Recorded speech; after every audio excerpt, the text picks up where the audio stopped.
Hello, guys. How's it going? Oh, what was that? What is that? Yeah. Howdy, howdy, howdy, howdy. Hey, hey, Millangton. Pig's ours. What is happening here? Something's weird with chat. I'm not seeing some stuff that I should be seeing. Also, what just happened with Pretzel? Hey, someone say something.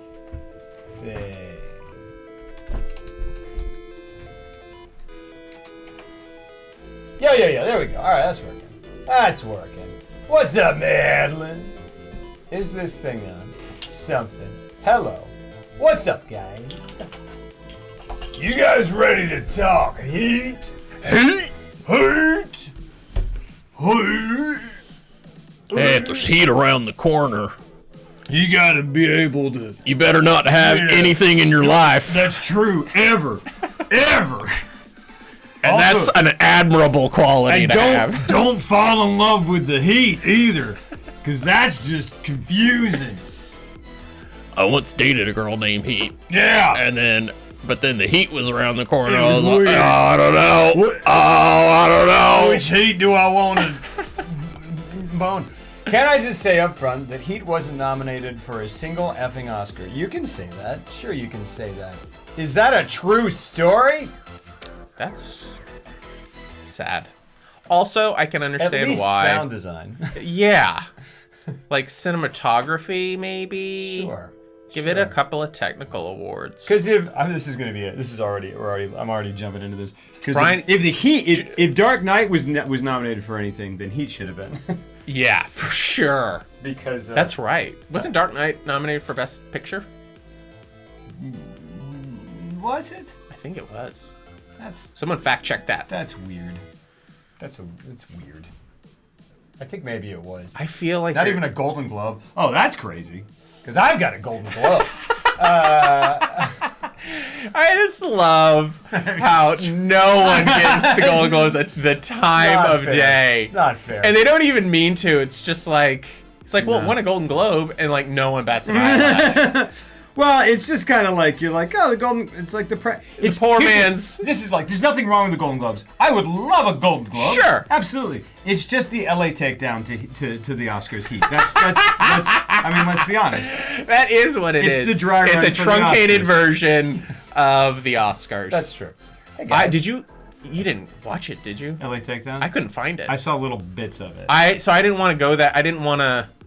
Yeah, I should have probably just done that then. No, I didn't. Because I could only find clips online. Yeah. Hey, Jeff. Hey, Lover. Hey, Jeff. Haven't finished watching 10 minutes ago. Oh, you're like primed. You're like still warm from the heat. A lot of heat jokes tonight, guys. Hi, guys. Welcome. No, Dark Knight was responsible for them changing the rules to allow up to 10. So I couldn't remember if Dark Knight was the one where, like, after that, and they nominated both Dark Knight or Dark Knight and something else. There was one where, like, the year after that, you were like, those are the two. Those are the two they nominated. Or you mean like the tacked on ones? Yeah, it was like, or like, yeah, because what was it? It was like, sorry, Fury Road was, and then was it? Fury Road was nominated for Best Picture. I know you love Fury Road. I know, but I feel like we've even had this exact argument where I defended it, and I'm like, but I know what you mean. I mean, but it's also, I'm like, Fury Road's better than probably most Best Pictures that I've seen of that year. Depending in terms of like my enjoyability and what it accomplished. Sure. I mean, like what it's. I feel like that's what the argument was. I was just like, why are Oscars only doled out to socially conscious, emotional movies? And I don't think so. Hold on a second. So it won 6 Oscars. Fury Road is. This is because we always start with something way off the beaten path, right? So Fury Road won Best Achievement in Film Editing, won Costume Design. Good. Won Makeup and Hairstyling. Okay. Won Sound Mixing. Okay, so it won a lot. Won Sound Editing. Well, did it win music? Won Production Design. Oh, so it won like everything. Was nominated for Best Picture. Sorry. that I can't. The disdain keep a and straight the face. condescending It's not disdain. It's not disdain. It's just like But you just agreed. I did. Okay, so here's the deal. Here's the deal. Like, I'm just saying. But I'm agreeing, but I'm also like, only because that's what the precedent for the Academy Awards is. Edited by George Miller's wife. That's interesting. I didn't know that. Was I would assume then that all the other Mad Maxes were? Is that true? I like how George Miller uses camera work. He You uses like- just the right lens to push in on an actor at the right moment. He's done it Actor throughout. or CGI penguin. Go ahead. Oh my god, he did No, go ahead. Happy Feet. That's right. Wow, I'm gonna need a second to process that. I know. But then he also did Babe, which is a great movie. Did he do Babe? Babe is do great. Babe, yeah. Babe is great. But he always he's always good. He's really good at lens choices, I feel like. I don't know why. It's just something that I've always been like, you really know when and where and what lens to use for maximum effect to make it look just very movie and cinematic. Yeah. And also the musical numbers for the Penguins. Just That's crazy to me. He explicitly tasked her with editing because he said she has a low tolerance for boredom, which Hey, that's there you go. interesting. I feel like that's also maybe like a little. It's like, Hey, I gave it to a child. Yeah. So you know what? like not really like. I mean, obviously that's crazy. So, but she's a film editor, obviously. George R.R. Martin did Happy Feet. That's what it is. No. Yeah, George R.R. Martin wrote it, And then Michael, he and David Mamet. Yeah. One costume. Yeah, Best Picture. Who are the Best Picture nominees for 2016? Because that was when they were like, Was that Moonlight year? Or was that last year? gosh, I don't know. I think that was 2017. That must have been. Best Picture 2016. Why does it say? Oh, Spotlight. Oh, yeah. Spotlight. What pictures were nominated? The Big Short, Bridge of Spies, Brooklyn. Oh wow! I was like, what is Brooklyn? Brooklyn was a good movie. It's the Saoirse Yeah. Oh, it's Saoirse. It's Saoirse. Hey, get a name, and if you pronounce it Shersha, put an H in there. Help me out. The Martian was nominated for Best Picture. Well, that's really dumb. The Revenant was nominated for Best Picture. Room and Spotlight. I think I need to go back and revisit The Revenant because Yeah. I watched it twice in the theater, and the second time to give it a second chance. Oh, and man. both times I was just like, you want to be Best Picture so bad. Like, you're doing everything you can to be an Oscar-nominated film. Yeah. And I felt like it was really transparent. Moonlight- But not in a... Oh yeah. Moonlight must have been 2017. That's what my feeling is, because this is 2016, and Moonlight was not before Fury Road.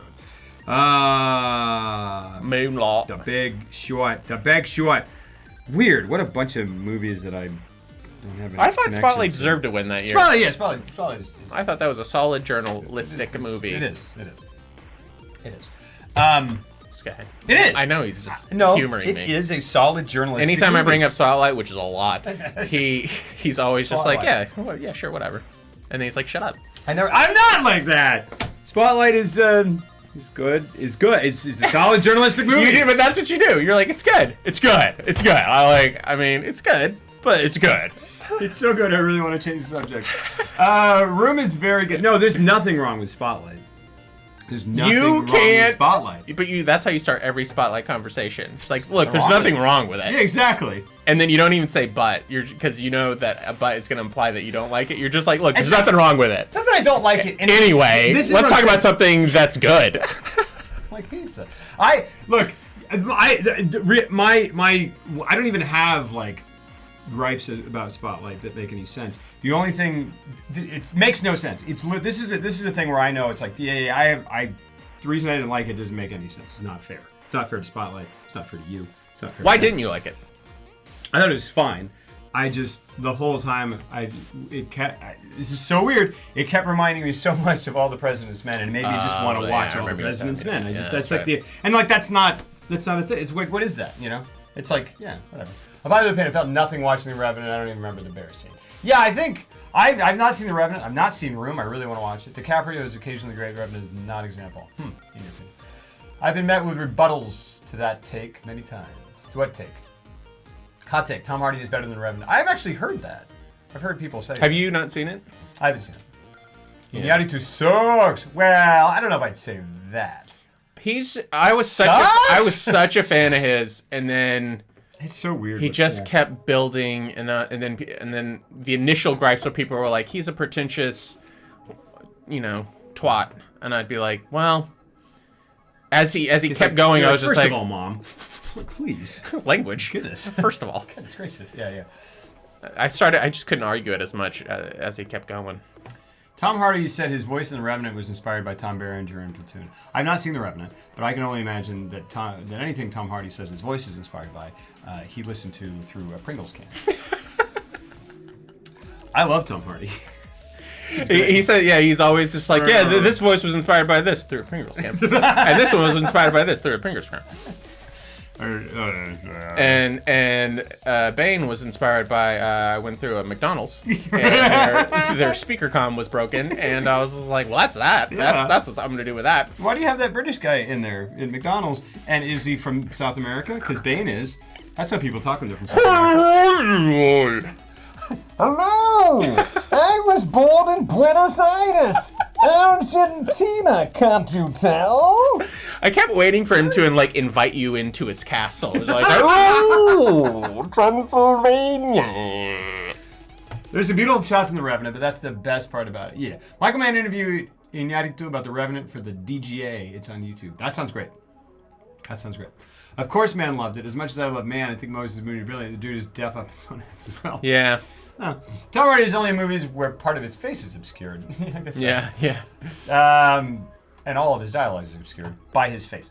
I love Tom Hardy so much. So do I. He's freaking amazing. But I really question if he can actually. I would love to see what he actually sounds like in real life. It was like the Inception. He's not like that. Inception. He is the most charming. But what's his actual accent? Like, what does he really sound like? Because that was a charming Brit.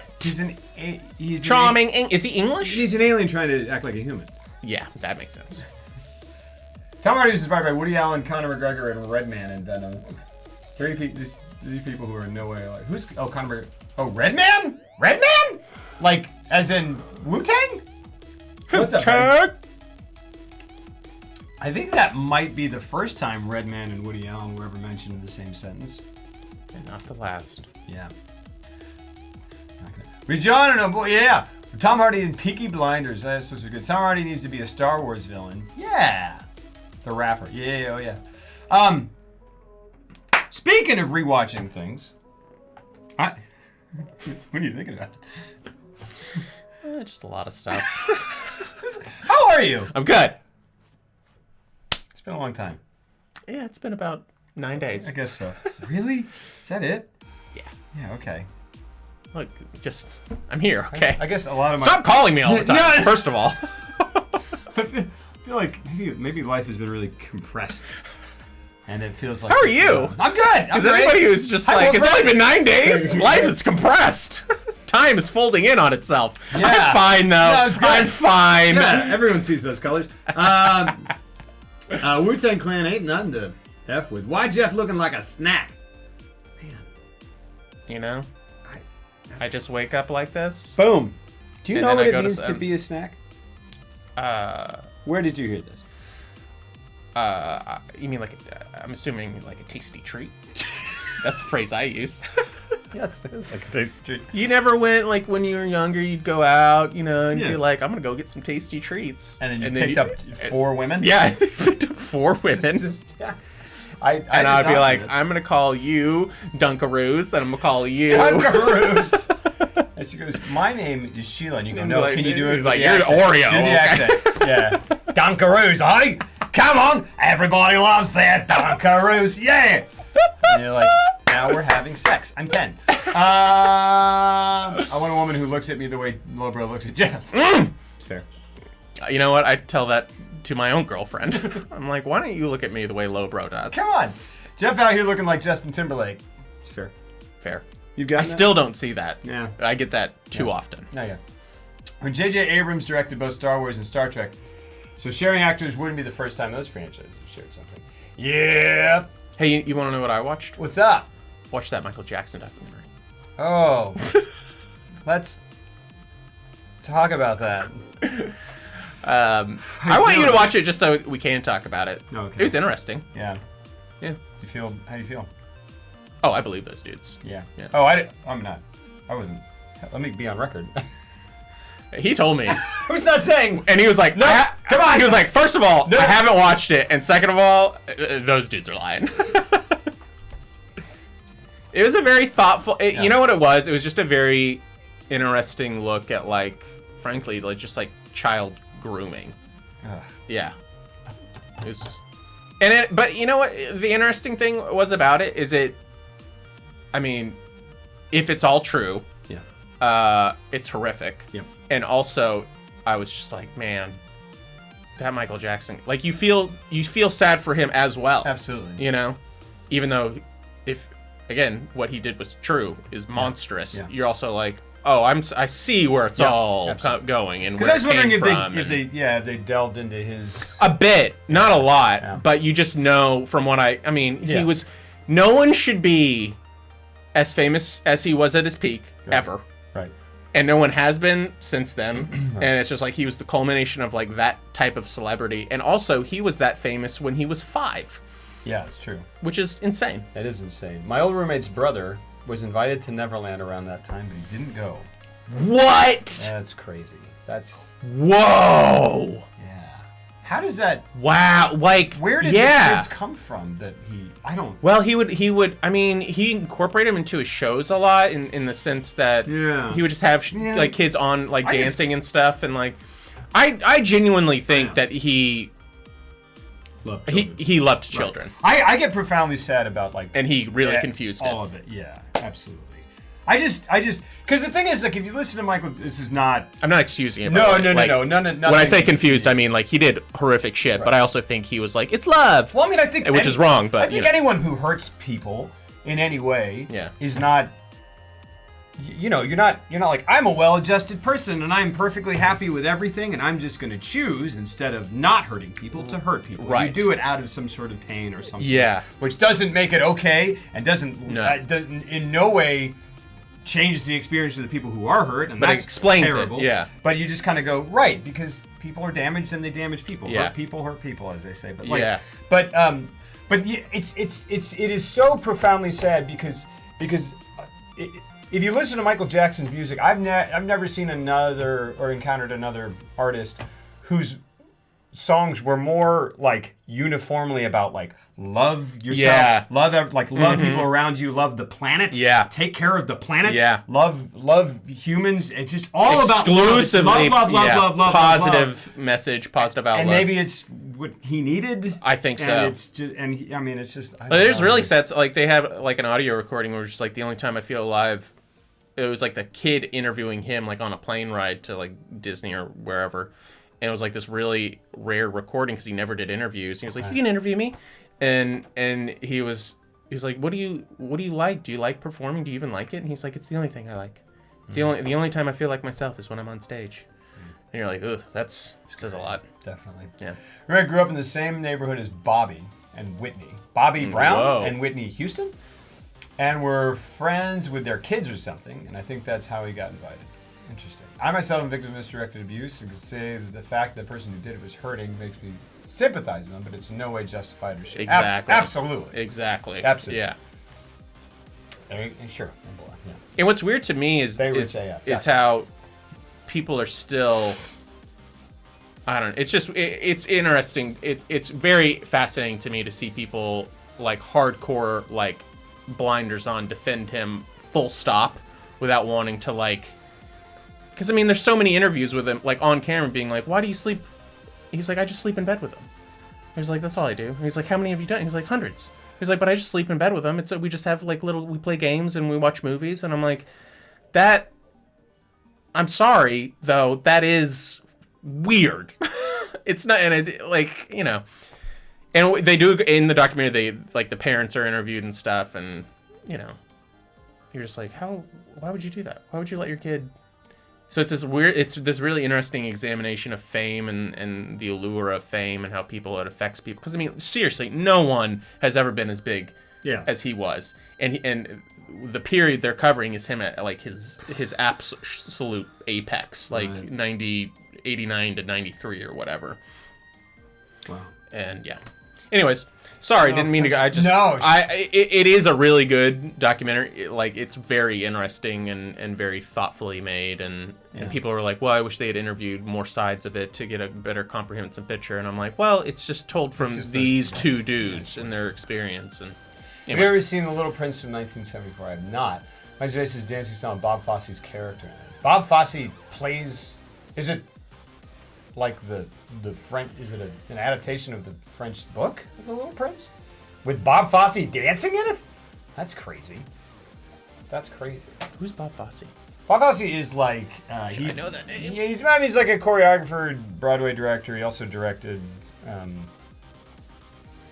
Is that why in the Birdcage? Chicago and all this stuff and Fosse. Yeah. Okay. Fosse, but it's all these like limbs that are whatever. And it's all very like sensual and very kind of like lots of like. But you know, if you watch Chicago, that's Bob Fosse. Okay, cool. Chicago's one of the few musicals I actually liked. He plays the snake. I'm interested. I should just interview Michael. Bob Fosse does the moonwalk in it. Wow. Oh wow. Wait a second. Michael Jackson. Hold on a second. Michael Jackson got his dance style from a white dude? That's impossible. Well, no, it's not impossible. I know it's a weird. Okay. Fun fact: Axl Rose also adopted his stage moves from Bob Fosse. It's always the snake. Interesting. All right, let's. Who watched Heat? Yeah. Throw one down. Let's talk about Heat. Just look up Bob Fosse moonwalk. That's interesting. I saw a clip of a guy from like the freaking 40s or something. Doing the moonwalk? Like an old like ragtime type clip, and he did the moonwalk, and people are like, "This is where he got it from." That's crazy. I'm like, I don't know. Did he do? But it was the moonwalk. Did he do the thing where he went like and turned into a person of a different ethnicity, and then did that? Because like Michael Jackson, he's the only one who can do that. I didn't know that he had vitiligo. And that's why he bleached his skin, because it was starting to creep up everywhere. Crazy. And so he decided to just map it all out. Oh, and wow. that's why he did that. I had no idea. I didn't know that either. Because I was always so confused. I was like, did he just want to be a white guy? And it wasn't that. He just didn't. It was starting to creep up on his face, I guess. Dang it, man. Wow. One for the 50th time. Yeah, just look up my. Yeah, okay. I haven't seen it since like 2009. Whoops, had zero time to watch this week. No problem. I remember one video where Michael Jackson dressed like Roger Ebert and danced with ghosts. How does Michael Jackson dress like Roger Ebert? That's interesting. Dance with ghosts? He had some weird music videos, man. Yeah, I remember when Captain EO, like it's all Captain EO is rad. crazy. Yeah. It's directed by Francis Ford Coppola. I know. Yeah. I remember going and watching it at Disneyland. Epcot, yeah. Epcot, yeah. Mm-hmm. I remember going and watching it, and I think that was my first 3D experience. And I was just like, oh. I remember being too like a child and putting those things on, and then like I put them on, and there was a little like thing. Yeah, right on the, yeah. And then I was like, screw that! I was too young. And then with makeup and fat guy outfit. Well, I didn't want to say that, but yeah, I guess that would have been my assumption. I will check that out. Michael Jackson had some crazy videos. You ever seen Moonwalker? Michael Jackson Moonwalker? No. That movie is awesome. Is it a full movie? It's a movie, and it's also like, sort of like, there's like an overarching story that kind of stitches together different music videos, including Smooth Criminal. Okay. Which is also where he flips the thing. That video is awesome. Awesome. So Moonwalker as a whole is that because I know Joe Pesci is in Smooth Criminal. Is he kind of laced throughout the whole thing? I think so. I haven't seen it in a long time. I don't know if it's a full movie. I think it's like Smooth maybe Criminal's, 45 minutes. Yeah. Smooth Criminal's crazy. It is awesome. Yeah. It's awesome, but it's like Joe Pesci's chasing him. And he's got this weird car that flies around. And yes. Yeah, and that's what it is. It's like they're in the future, and like I think they've like it's like what it always is. It's like there's this impressive government, and they've outlawed dance or singing or something. Yeah. It's like it's always that. I think there's a Queen musical. It's like about that. There's another thing that's about that. It's always like in the future, right? Like how do we put this music into this make it? Because it's the like simplest way being music, like, oh, these guys are renegades. Yeah. You're right. Yeah. And I'm like, that's the plot of Footloose. Shut up. but it's like Star Wars, but with Footloose. Because I feel like in Captain EO, he's like, no, with like the power of music and like turns monsters into people who dance. Is that what it was? I think so. I remember nothing from Yeah. it except for that little furry thing that you're talking Yeah. about. That's all I remember. Yeah. Yeah. And we and saw- like I think a spaceship Yeah. of some sort being inside one or And something. I think George Lucas was involved as well. I think. I think so. That would make sense because he also did something like it's crazy to me because like Martin Scorsese directed the bad music video. That's crazy. Yeah, absolutely. Yeah. 80s and 90s, either the law or parents who were the bad guys. They just don't understand the young people ways. That's definitely true. Parents just don't understand. Let's play the Moonwalker video game for the retro category. Ooh, that would be awesome. Remember the video game Moonwalker where you can fuck up goons by throwing your fedora at them? I think that sounds familiar. That was the only, like, I remember the first time, I didn't have a Sega, but my friend, or my brother's friend did, and he, like, the one game he had was Moonwalker. And I loved playing it, because I was like, oh, Sega? This is like a whole other world. That's crazy. Anyway. Heat. So what do you think of Heat? Let me read the. Go ahead. So what are you gonna say? I'm gonna look up the. So Heat is one of my favorite movies, and rewatching it 2 nights ago, Yes. I realized it might be my second favorite movie of all time. Yeah. Really. Yeah, Man.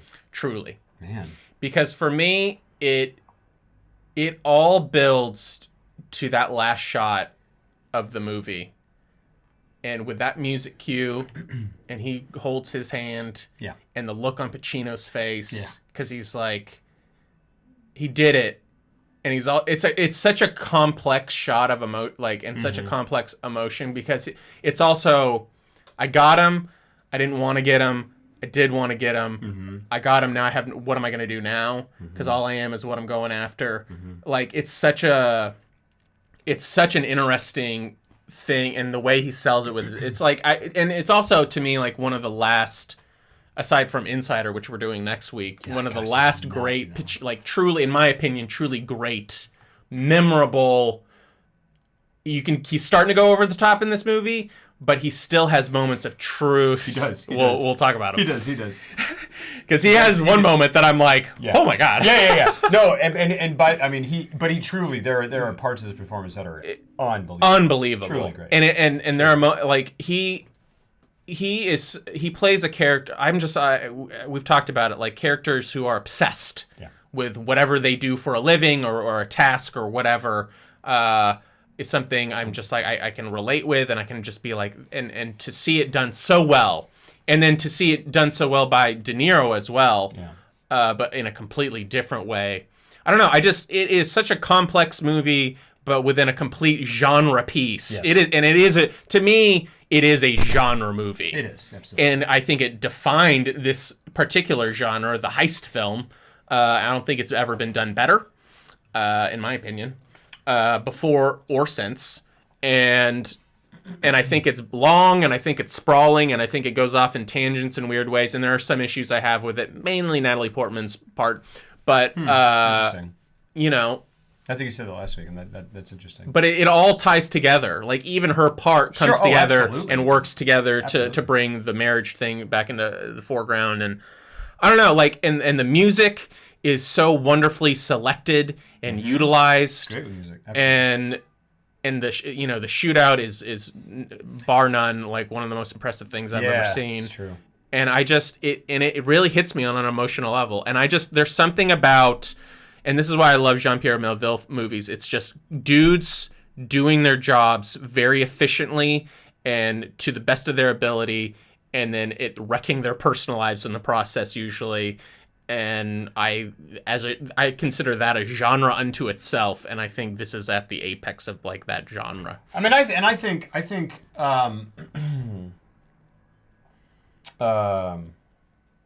on. I was gonna say one thing, and then I thought of another thing. I thought you were gonna be like, you know what I thought? Yeah. And then you were gonna fire. What do you think? That's what I think. Over. His fart starts talking. When you said music, there's that part where Pacino's driving, And it just goes, I kind of like, you're like, that hasn't been in this movie yet, but it's great. It's just like, or whatever. So most of them try to replicate what he did aren't very good. I think that's fair. I agree. I spent my life hunting for comparable heist materials there. And that's interesting. It's interesting to call it the greatest heist movie of all time because I think that the strength of, like, the heist part is very cool, but it actually ends up being, to me, it ends up not being about the heist at all.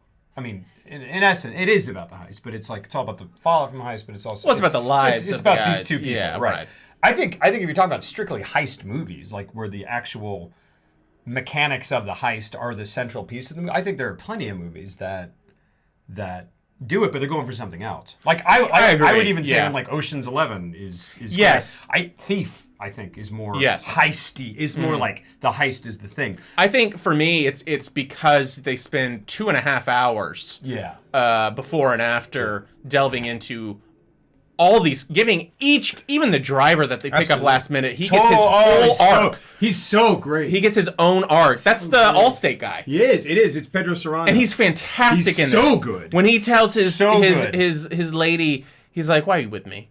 It breaks absolutely your heart. That scene, I think that, if not for that last bit between De Niro and Pacino, like, that's my favorite scene in the movie. Really? It's a powerful scene, yeah. Like, she's and a testament to proud him. of you, and he goes, "Why are you?" He's why like, are you proud of me? But he laughs, and then he goes, and then he looks at her, and it's just like the most. It's a and you just beautiful get his performance. whole in one scene. Yeah. It's in like 2 seconds. You're like, I know that character. It is a testament to that performance because he does not have a lot of screen time, and then when he dies during the heist in such an unceremonious fashion, like, he doesn't even get like the glory of like having his own shot when he gets killed. They show it in a wide where they're like barreling down the street, and you see blood splatter against the window, and then they cut back inside, and he's already against the thing in the foreground. They're on De Niro, and it's just like, oh man. Yeah, and it's funny simultaneously, I was like, oh, this scene is so great, and this is why he's gonna die. Yeah, it's just like, because it's like he's got a chance of redemption here. Yeah. Yeah, when he gets shot and crashes, are you in good hands? Oh, MM7. Oh my gosh.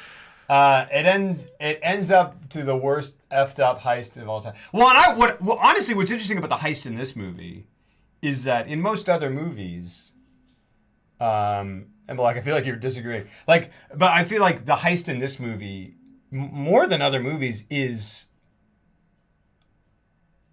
Like, I think of that scene, and I think more of the characterization in that scene, the way they do it, the way because it's like, it's like boom, and then it's like what, and it's just like, and it tells you so much about the character. Yeah, it's a very interesting heist scene in that way because almost every other heist scene in any movie ever, is about the like, look what we did. Here's the mousetrap. Right. The like Rube Goldberg thing of this heist. Right. I mean, absolutely, Ocean's 11 is that. Yeah. Thief is that. Even stuff like there are tons of movies like there are tons of movies where the heist is more a central mechanical thing. Yeah. The thing that makes Heat, that sets Heat apart, is that Heat tries and invests the time in truly, really making it about the people more so than just giving them affording them because when a couple lines with a girlfriend or something. It's like no, like this is more interesting. As interested in this and maybe more than it is in the mechanics. Yeah, I mean, I think technically they call it even on like the DVD it's a heist box. Movie. They call it a crime saga. Sure. Which to me that's appropriate. I think because it's a crime epic. So it probably is better to call it that than just a heist movie. It just happens to have one of the best heist sequences that I've ever seen. But I even understand what you're saying. It's more like a heist sequence gone wrong because the shootout is really the impressive part. And it's like, because the heist is. What's interesting about this is again, that's why I'm like, well, then it's different. It's different things. National Treasure is probably a heist movie. I haven't seen it. I think it was effed up. They wouldn't have gone in with an arsenal. They didn't intend for it to go that way to a degree. Well, the thing that happened was the dude being the CI, a hothead. Well, it was because it's so intricately layered. It's actually Henry Rollins' fault because he's the one who tipped him off that there was going to be a bank heist, and then Van Zandt, who Henry Rollins' character worked for, they pressured him to stay out of it. And that's why Danny Trejo stayed out. Right. So it's like all these off-screen things are happening as to actually why the heist went wrong. But I love that when they go into it, you're understanding. You have these consummate professionals, but they've layered the story in such a way, and they've done such a good job of getting the characters to where you understand their motivations for everything, that because they literally have like a 3-minute scene where they're like, we shouldn't do this. Like, we should not do this. And Val Kilmer's like, it's worth the risk. I got debts. I want to go straight. It's just that thing where it's just like, I want to big one and get out. But like for him, it's just like, I want to get my wife back. And I want to get on good footing with my wife. I can't even, you know what? Yeah, go ahead. And then De Niro is like, I want to get out and I want to actually start enjoying my life, which was such a, when he has that coffee scene, and he's like, I got plans. He's like, you're doing them yet? And he's like, no, not yet, but I will, but not yet. And I was just like, that's such a, I understand that mentality where it's just like, I'll start living. I got to do a couple things, and then I'll start living. You know what I mean?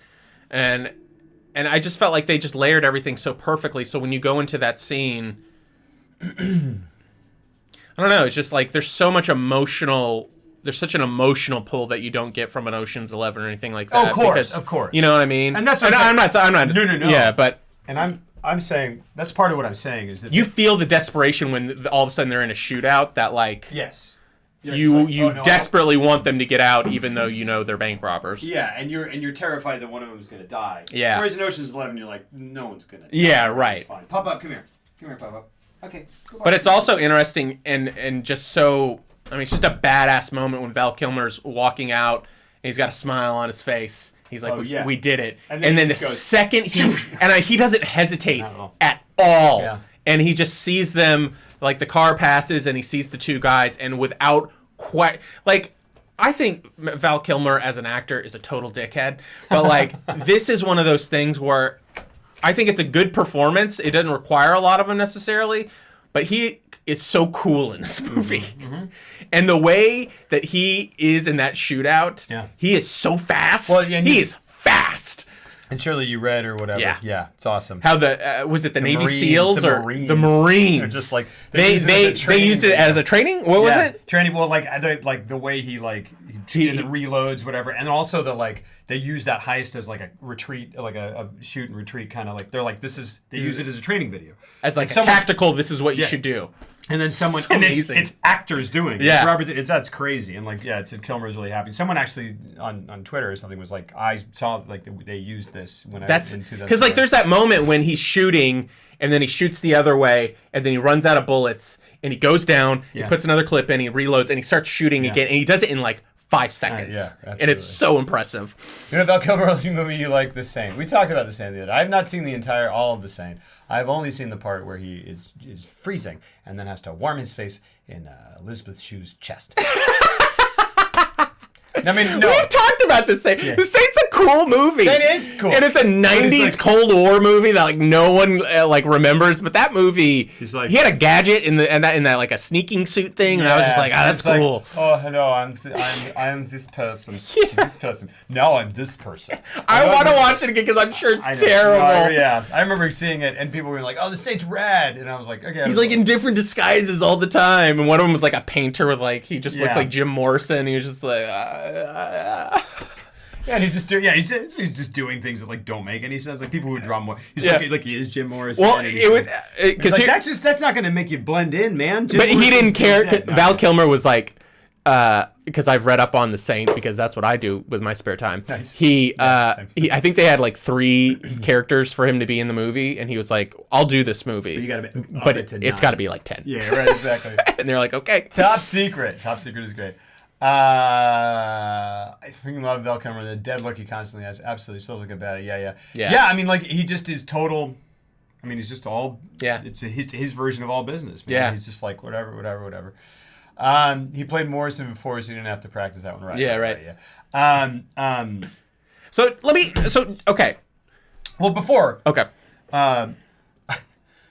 this is what I'm saying. Like there are movies where and yeah, because the other movies that I was talking about where it's like heist is more central to the thing. They're going for something completely different. Right. That's all they're going for. Right. I can't even because when you said heist, I mean it's just the bank robbery and the stuff in the street, right? I mean, yeah. I mean, and then they have like the opening one, Right.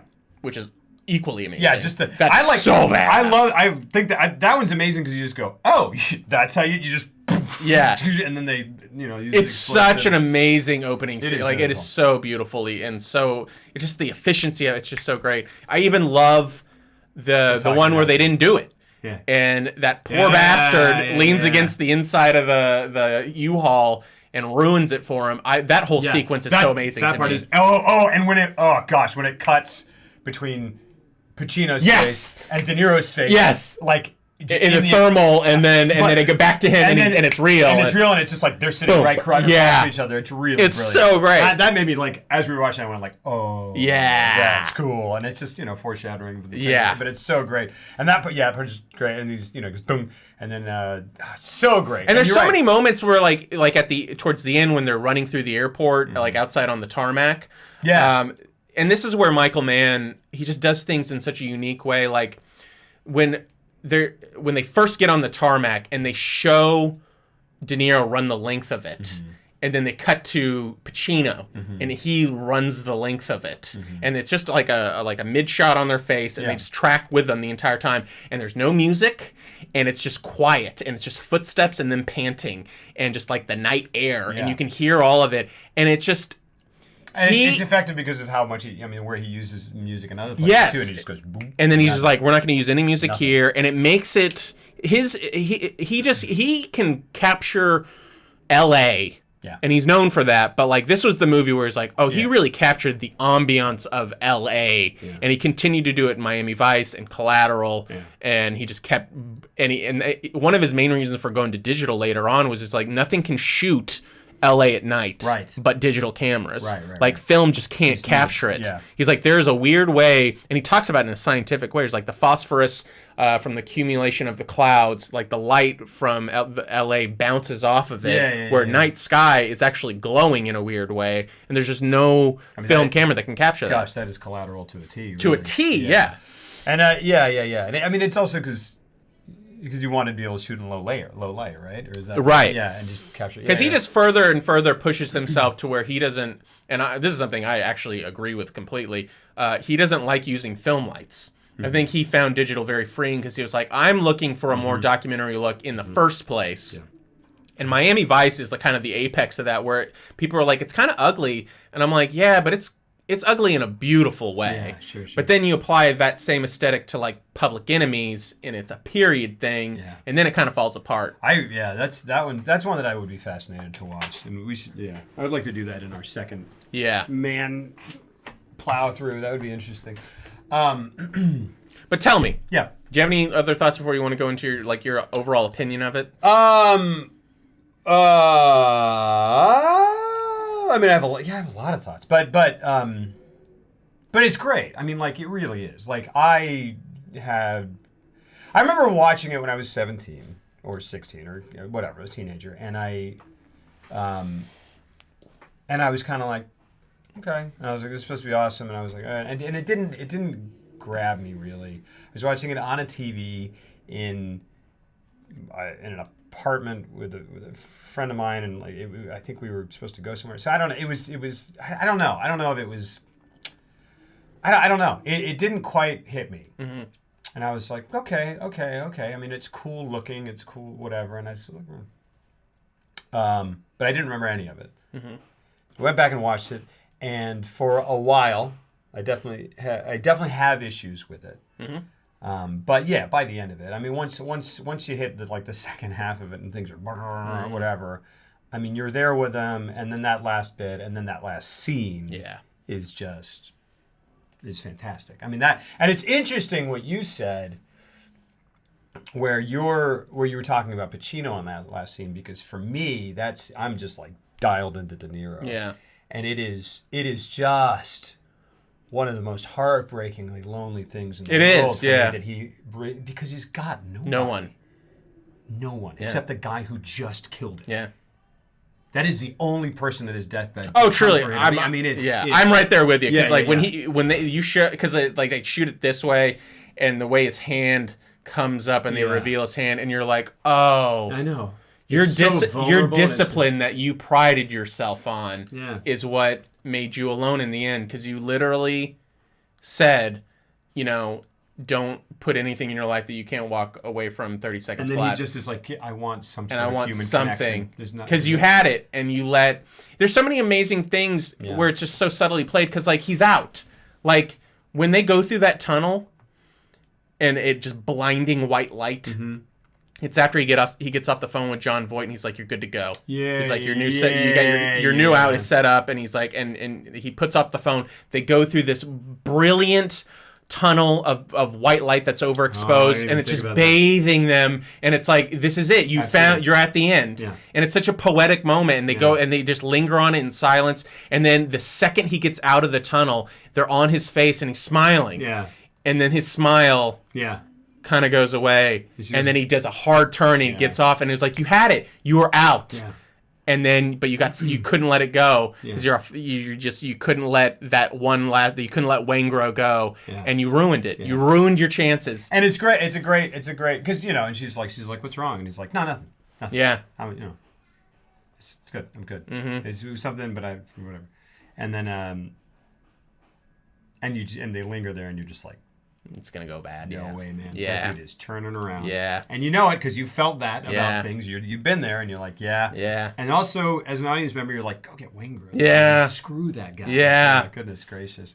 I mean, it's just filled with moments like, it just doesn't like, I felt like there's so many moments like that where it just poetically it just shows it to you. It doesn't tell you. It just shows you and lets the actor do what an actor is supposed to do, which is emote in the most subtlest of ways, but major decisions are made in those moments. Yeah. And that was probably one of the most beautiful ones, because it's just so poetic. And like, I guarantee you that he must have built, he was like, this is the tunnel we're going to use, and we're going to like, he was like, I'm writing this in where this is the moment, and then it's all going to go south after this. Michael Mann said the reason why he goes after Waingro is because of Edie, where he fell for her. It opened him up to the emotions, allowed that vengeance to come in. Oh, that's interesting. Yeah, that is interesting, because it goes against his nature. He drops the job. With just not even. Yeah, he's just like, no, this is risky. Yeah, boom, and he goes in and he's like, hey, where do you want to go? And he's like, what? And he's like, what? And he's like, they did it in Thief. Come on. Yeah. He's like, it's already been done. We've seen this. Thing. Let's go. We've seen this. Yeah. Simpsons did it. No, yeah, she made him vulnerable. Absolutely, man. Absolutely. And I didn't even think about that. That's beautiful. Man, I had a very strange and specific, because Robert De Niro for some reason reminds me of my father. And my father's not a gangster. But just having. Watching that, then seeing it, whatever, I just like for the first time, like I turned it off. I was like, wow, and I was affected by it. And then I turned it off, and then I kind of was like, because then it's weird. I had this sort of like, I've never really thought. Again, this is very personal to me. Like I wouldn't imagine anyone else had this sort of thing to reaction to it. But I was like, oh, and for the first time, I imagined myself like watching one of my parents die.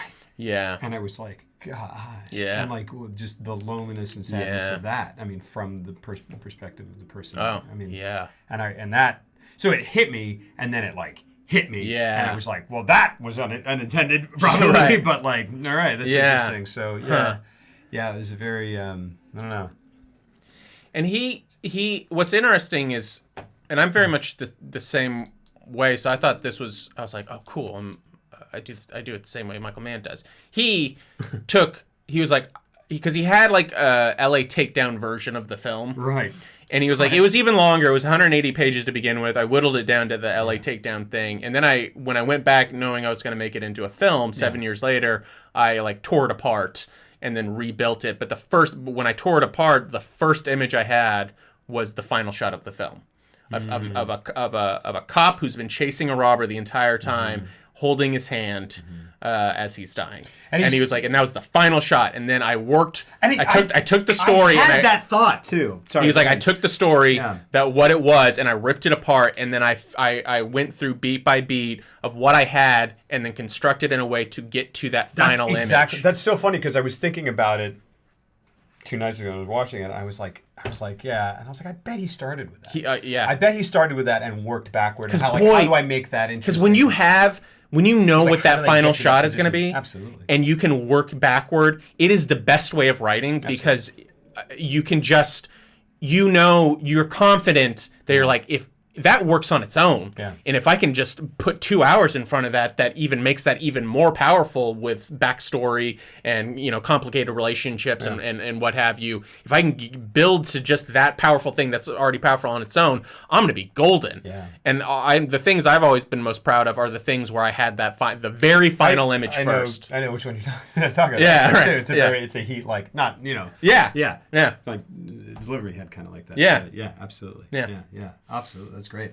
I'm pretty sure you heard him say that, but he speaks more about everything spiraling out of. Oh, he reverse engineered the story. Yeah. Say that, but he speaks more about everything spiraling out of the coffee shop scene. Yeah. Oh, that's interesting too. Sure. Well, because and then supposedly it was based on a Chicago cop friend. They said they based a lot of the convo itself off of like an act because they really did. Those 2 cops that he kind of based the entire story on, they actually did have coffee at some point. And he... The cop and the robber guy, yeah. Because all I read was that it was based on a Chicago cop who met a criminal that he ended up chasing first in a nonviolent sort of setting. But they knew each other and then they met? Like that actually happened? Or maybe... I don't know. All I know is that he was like, yeah, I had coffee and then I ended up killing him later. Like it was that type of thing, yeah. Yeah. Wow. Yeah. That's crazy, man. That's crazy. Yeah, and that's a pretty unique. The meeting happened. The real life criminal's name is Neil McCauley. Exactly, right. It was based on and I was kind of like, interesting, Michael Mann, because it's an odd name for a criminal. I mean, it's just kind of like a Neil McCauley. I'm like, that sounds like a CPA or something. But especially for De Niro's character, yeah, right. It's just kind of like but his name was really Neil McCauley. Yeah, and Wangro's a real name too. Yeah. One Perfect Shot just posted an article about the detective today. Whoa! Oh, that's wow. crazy. What's up, Ducky? How you doing, man? So yeah. Like let's. what are some of your? Because this is like absolutely one of my favorite movies of all time. But there are certainly things in it that I'd be like, I this is the first note I wrote is Michael Bay watched the shit out of this with a boner. It's like 6 hours. Pardon my language. Yeah, because I watch this and I go, oh, Bad Boys. Is this? Yeah. And Bad Boys is obviously different because it doesn't have that. It doesn't have that sort of dual core, but it also has like Will Smith and Martin Lawrence in it. Right. It's a comedy. It's totally different. But there is a really, truly great heist at the beginning of Bad Boys where it's like, look how technically proficient and smart these dudes are. And then there is almost literally not the same scene, but the same tenor of scene where where Pacino goes to the informant and kind of shakes him down. Oh yeah. There's a scene with Michael Imperioli from The Sopranos. Yeah. And he's like, no, man, come on, he got to reach him up in Mom and Daddy from Coconut Grove. And he's like, Joe, come on, Joe, don't make me chase you. Don't make this hard, Joe. And they slam him up the thing. You make me want to watch Bad Boys again. Bad Boys is. I haven't. I Really saw it. Bad Boys is when I was very young. Incredibly fun. But I watched this and I was like, yeah, Bad Boys, totally. And even the... It's because I've always said that Michael Bay is Michael Mann is the incredibly artistic and intellectual Michael Bay because Heat is it's a dude movie but with a brain, and also and some artistic prowess. It's I feel like the film Heat just feels like Robert De Niro's character looks that's just it. It does.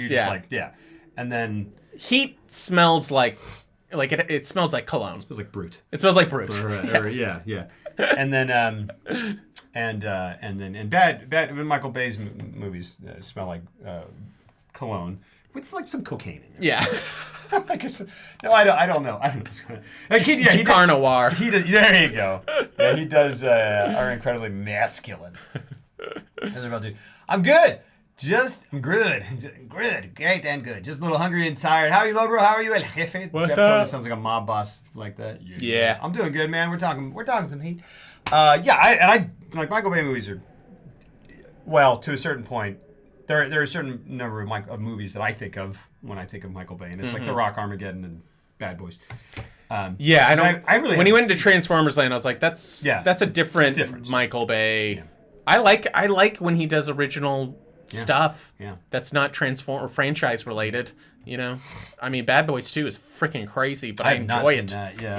It's absurd. Yeah. And it's a lot of fun. Yeah. And it's mean, but it's also a lot of fun. Really? Bad Boys, the first one is like great. Like I'm like, nah, that movie is awesome. I need to revisit that. movie is Is it as great. good as The Rock? Because for me, Rock that's is different. The The Rock Rock is is different, like the yeah. best one of his. Yeah.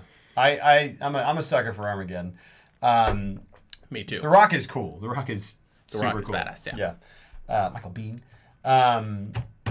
Michael Mann's movies are all incredible. Yes. What were we talking about? Michael. Okay, so Michael Bay makes Michael Mann movies into music videos. Go on. Yeah. Go on. Well, I think we were going through your list. Yeah. Oh, right. That's true. I'll say one of my main things that I'm like, you probably could have. He works it into the plot very well at the end, but you probably could have cut this character out completely, and it's Natalie Portman's character, because I could see what they were trying to do with her and trying to make her like very damaged and stuff, but boy does her suicide attempt come out of nowhere. It's a testament to where we're at in the story. So it's a testament to his storytelling abilities, Michael Mann, but also Pacino's performance in that scene. Yeah. It is Truly heartbreaking because he is so burnt out at this moment and he thinks it's all gone. He's like, I'm going to back to my hotel room to sleep for a month. Yeah. Like, because they dropped all our surveillance. Like, we're done. He's gone. And then he gets there and his freaking stepdaughter has cut herself and is just lying in a tub full of blood. And the way he takes her out and he's just muttering to himself. He's like, not you. Yeah. He's like, not you. And he's just ripping up towels. It is such a stunningly acted scene that it honestly, it makes it work. Absolutely. But overall, I felt like her character, I was just like, you probably could have shaved about 15 minutes out of this movie, made it a bit tighter, and figured out another way to bring the marriage thing back around. That's interesting. But it does work so well. Once that happens, and the whole hospital scene and everything with that, like the wife and how her performance in that scene, it is like very emotional, and it really gets me. And he's such a. He's like, to me that scene, which was hard to watch. That whole thing is just like, this is who he is as a husband. This is who he can be as a partner or whatever. But then, so to me, I didn't feel like that was. It didn't feel tacked on to me. I guess I should say I wanted more. Sure. So maybe adding 15 minutes of her character would have made that better for me. Yeah. Absolutely. And doesn't it? It usually comes down to that. Yeah. If there's something where you're like, what the heck was that? Yeah. If you add 10 more minutes, you're like, oh, okay. Yeah. Or like, just cut it. I'm not saying it doesn't work. I just... No. And I understand totally what you're saying. Yeah. But I feel like there are... I didn't feel that way about that necessarily because there are already so many parts of the movie that are kind of like that. Yeah. That are just kind of like, nah, and you go, okay. Yeah. Nah. You're like I was, I don't know, I was watching a video that was like kind of comparing LA Takedown to there's an interview with Michael Mann and kind of showed whatever. Yeah. And it showed Ashley Judd and I go, oh yeah, Ashley Judd's in that movie. She's great! And she's got that beginning thing and then she's got the end thing, which is really great. Where she's like, the cops are here! Yeah. Did they hear me? She's so great in it. Yeah, so is Michael T. Williamson, who's Bubba from Forrest Gump. Just in that scene. Yeah, there's so many great actors doing great stuff. Yeah,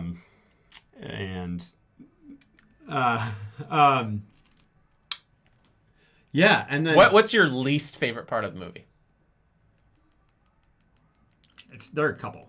Okay. So I think one of the most kind of serious disconnects for me is like I do not at all until the very last scene that they're in together. I do not buy Amy Brenneman and Robert De Niro caring at all for each other. Yeah. I don't buy that for a second. I don't know why he I don't ever believe he lets his guard down, and then I get he does it to be polite, and then they're in the hotel, and then they're in his house together, and I'm like, I never saw her get to him ever until that last scene when he's got to say goodbye to her, and I don't get why she's drawn to him besides the fact that he looks good in a suit or something. It's what is that all about? Well, I mean, in terms of the movie, it's because she's really, really lonely, and she's terrible at meeting people. Sure. It probably would have been better if they too. had found someone who didn't seem so aesthetically pleasing. There was just, Sure. But I mean, and that's, let me just clarify. Sure, I'm not sure. saying that good-looking people can't have those issues. Of course they can, but I think they were trying to present her as almost a type of shut-in in a way, who doesn't meet a lot, is very socially awkward, has a real problem connecting with people, and I certainly didn't get that. Yeah, I didn't get that from her performance. I love Amy Brenneman. Yeah, love me Robert too. De Niro. I always kind of took buy it it. as, because I understand completely what you're saying. Yeah. I don't think there is a lot of depth to that relationship. I think it's doomed for failure, and I think that's how I take it. But I'm like, oh, you're making very rash decision. He's a bank robber, and you're somehow going along with this. Yeah. And I think he's manipulating her. Yeah. And she's vulnerable and a little. She just has weak-willed, or she's what am I trying to say here?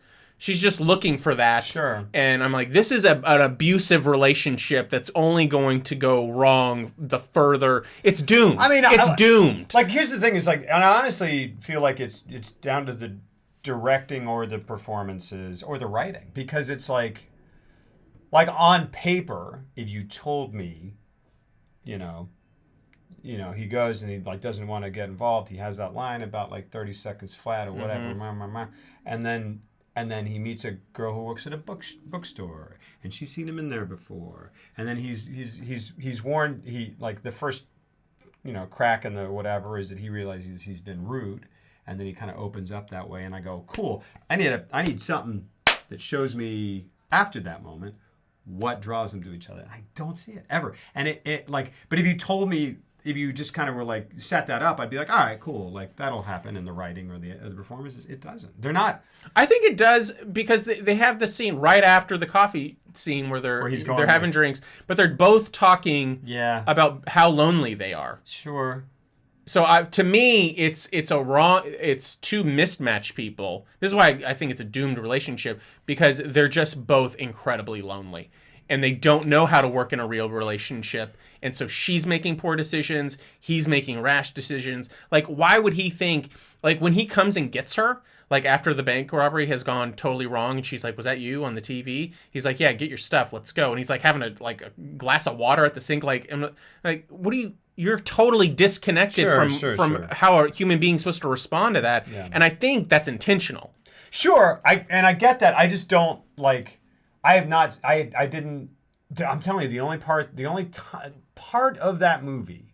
You just wanted a little more, just a better scene to I just show a connection of any kind. Yeah, I don't see him drop any of his tough guy dude at any point. I don't see him lonely before. I don't see her lonely before. I don't buy it. I just don't buy it. It just doesn't. Well, when they're at the scene with the family. And they're surveilling when they step outside the restaurant. And they're all surveilling from behind the Asian neon sign. Mm-hmm. At that dinner scene, when they're giving gifts and everything, and everybody's hooked, everyone's married or has wives or girlfriends or whatever. He's the only one there, and he's just looking back and forth, and they linger on him. Yeah. And then he makes the phone call. He's like, "Can I come see you later on?" I get it. I guess what I'm saying. Let me tell you what this guy he doesn't get it. He doesn't get it. Scription! What's up, Sigap? Thank you so much, man, for those 20 months of unbelievable support. Okay, we're gonna go back. I'm gonna let's scroll back and then read that. But I guess what I'm saying is that this is the thing where I'm saying when we were talking about this kind of last week, like the ways in which they try to go, nah, he's lonely, nah, they're together. They do feel to me like a movie just going, we did those scenes. He has that like monologue Keep the about channel strong. like Lol. I'm sorry, Michael Mann is good, is great. Rob De Niro's great. Amy Brennan is great. He's got that monologue about like he's like, did you algae, phosphor or bioluminescent algae. I was like, come on, man. Like I like it's a scene where I just kind of was like that's like text. It's like a textbook. Like I read this thing one time and something, and I have a dream, and she goes, oh, I have a dream too, and I go, nah, man, like that scene did not work for me at all. I feel no connection there. I feel no connection to it. I don't believe, but you did. Yeah. Okay, that's it then. Mainly because it has the one line where she's like, don't you get lonely? And he has a great beat, and he goes, and he just kind of thinks about it, and he's like, I am alone, Yeah. but I am not lonely. Yeah. And I believed that. Yeah. But I believed, and that's what I get from his character. I believe that he thinks he believes that. Sure. But I think his actions before and after and throughout the entire movie tell another story. I think he is lonely. I agree that, and that's what it is. Also, love algae. Love algae talk. Yeah. Love when it's compared to cityscapes. Okay, it's a weak thing for me. Oh yeah, and a huge turn on. I got you. Yeah, so you'd be like in the palm. My pants were off while I was watching it because I was like, here it comes the algae scene. Thank you so much, Sick Epic, for those 20 months, dude. So much love. Yeah, I agree that the movie and the characters, that the movie and the script act like right. after that scene, but you were like, they fuck are together. this. But I was like, nah, man, Okay. didn't buy it. Cool. The only time I bought it though, and it's really counts, is when he's walking away from her and looks back at her and can't, and he's just like he's just sitting there and kind of going whatever, and has to walk away, goes back, look. I buy that, and that is the part where I have to buy it. Right. But you didn't buy, Any of the rest of it. Like so, the climax of the relationship I buy, but not any of the rest of it, and it's okay. Okay, here we go. I have a confession. I haven't seen most of the movies you and Jeff have talked about here. That's okay. I haven't seen a number of them, including this one. But I'm always excited to hear you guys talk about them. Rock and roll. Yeah, thanks, man. Eventually we're just gonna start like acting them out scene by scene. He's a great actor, by the way. This is what he does in every movie he's ever in. Hello, algae. I know Jeff loves that algae. Natalie Portman's subplot is definitely the weakest part. See, and I don't know. It could arguably be cut. For the longest time, I felt it was redundant. It did add much to this, to showing the wreckage that comes being the kind of hunter Hannah is. And I have a thing to say about that. But I've grown to appreciate it a bit. It's kind of subtle. It is subtle. Yeah. She's messed up because of her flaky biological father. I liked it more this time, for sure. Realized, if Hannah had been more of a stepdad, maybe she wouldn't be so desperate for her father's affection. I don't necessarily know about... I mean, I don't know that I feel that way. But what makes it more interesting this time around for me was that he is such a good stepdad in that moment. Yeah. And you realize when he has to apply himself in the most extreme ways, he is an amazing husband and father and a human being. Yeah. But it's his curse where he's just like, I'm only good when it's like when I'm being pushed to the limit in terms of personal, professional, like that's where I excel. I mean, he just feels he just has a calling. I mean, he just is like, this is what I do. That is, and I like it needs to be done. And it's also I can't trust anyone else to do it the way I'm gonna. And do he is the best. He knows he's good at it, and he also knows that he's just like I relate. No, I don't relate, but I understand when he comes home, and she's like, I cooked dinner 4 hours. She's so good, by the way. That actor. She is quite good. I don't know who that is. She's amazing. I almost wanted to say it's not Greta Scott. She just walks. She's like, I cooked dinner 4 hours ago. Yeah. And he's like, and I was worried, and the way he explains, he's just like, what do you want me to do? He's like, I'm sorry the damn chicken got cold, but it's just like I got 4 dead guys with with their brains splattered all over the concrete, and you understand that it's just like, how do you come home and have a normal dinner when like 5 minutes ago you were examining a guy's head who had his brain splattered all over, you know? Yeah, here's the thing about Al Pacino's performance. It is insane. It is insane. But it's also amazing. And it is great, occasionally at the same time.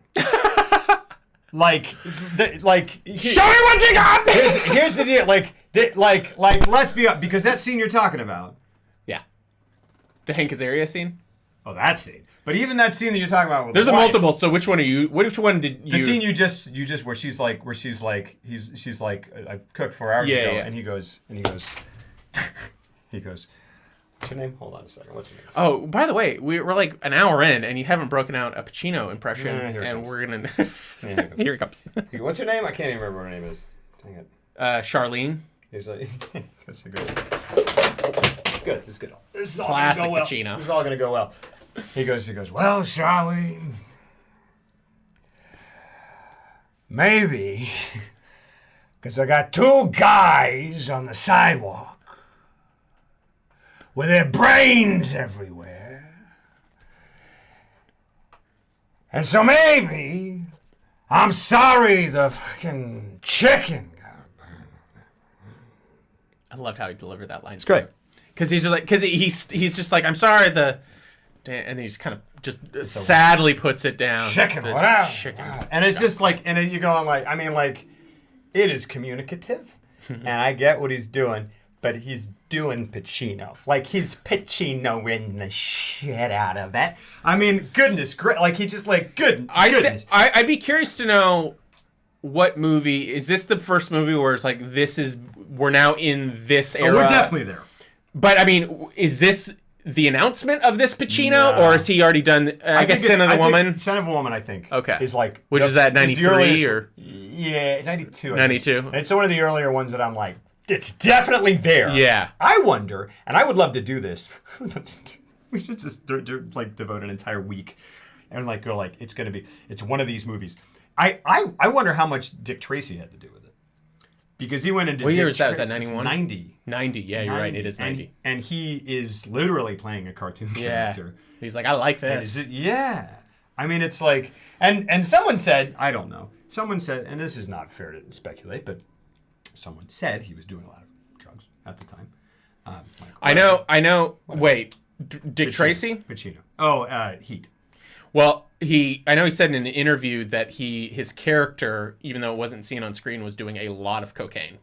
So I don't, I would love to show me that on stream. I would now like to see that interview to see if he was like, my character is doing a lot of cocaine. Wink, Yeah. wink. Oh! So like, and of But they course, build it into like. Do you think it's improv? Like a lot of I think some of it is improv. because I think A lot of it is improv. Specifically, the huge ass thing is improv. and I think that is for sure because Hank Azaria said Yeah. he was like what was that? He was like, it's such a famous scene for how crazy it is. Yeah. Like, what was that like? He was like, it was crazy. yeah. Because they brought me in, and it was, I think it was like his first day. Yeah. And he was like, and it's Pacino, so I was a little nervous, and I didn't really know. Which, what by to the way, expect. his most is like he said he said a lot of his voices on the Simpsons are bad impressions of people, and Mo is a bad Pacino. Is it? Which is really funny. That's really funny. Yeah. Because he was just like, my reaction when I think he did it the first time when they were on him. Yeah. And he was like, that's my real reaction. Yeah. Because his reaction is like, what? Yeah. Well, it's great. Or no, he goes, oh my God. Yeah, right. Well, and the thing is, like, that is everyone's reaction, and I don't know. You got your was- head all the way up. And Oh, I know what's going on. She got a huge ass, and you got your head all the way up it. But that's not the craziest part. The craziest part is he says that, then he goes, and you go, what? And then he's like, sorry, let me explain myself. When I see an ass, You go. something oh, just here comes out. Yeah, exactly. Let me explain myself. Oh, you're in a I don't even what? You're in a theater production of something, and you need to make sure everybody hears you say it. And he's like, listen, I'm going to play the devil in about 7 years with Keanu Reeves in it, so this is me prepping for that performance. But the thing is, like, that's the crazy one. I mean, that's the like famous one. Right. He has absolute. But he goes. Oh, sorry, go ahead. No, I mean, it's just like, to me, because he does do like the ending, you know, like he goes quiet a few times. He's so good. Where I kind of wish they had just been like, yeah, he's on drugs. Sure. Show him on drugs to explain this behavior. But because they don't, I'm like, you absolutely have an ego. Sure. Like a rampant ego. Oh, of course. Like you are a hot shot. They even say it. He's like, he's a hot shot. Yeah. You know, but detective from narcotics, blah, blah, blah. When like, whatever his name is, who's Angelina Jolie? John Voight. There you go. I was like, what? When he's like giving the breakdown, he's like, he's a hot shot, you know, out of narcotics. By the way, I love John Voight in this movie. Yeah, he never speaks above a whisper. Yeah. And I don't think he moves his neck at all. Yeah, he's just like chewing on something the whole time too. He's like, he's got like this weird Asian shirt that he like getup that he's doing. And he's got the weird hair, and it's fantastic. What a great performance! And he likes you. He asked Michael Mann. He's like, I don't want to be in this movie. I don't want to be in that role. I know a ton of actors who do it better. Really? And Michael Mann was like, I just have always wanted to work with you. And John Voight was like, all right. Really? He probably said it the same way. And he was like, all right, you're in. Why did? I don't know. I don't know this. Why is that it? Is that all he said? Like that's all I read. Oh, that's fantastic. What is this? Oh, Snows. Sound like you do. Thank you so much. Welcome to the Gold Bro Corps. Welcome to this 24 months, my friend. Thank you so much. Let me. Well. Looks like it's finally 2 years. Sure thing. Well. Thank you so much for those 2 months of unbelievable support. Sig Epic, thank you for the 20 months. Lots of love. Tap. That was it. That was last time. I'm sorry. There's also, so like that part is like the huge ass. You gotta up it, right? Yeah. And you're just like, I don't care if that character's on drugs. That's insane.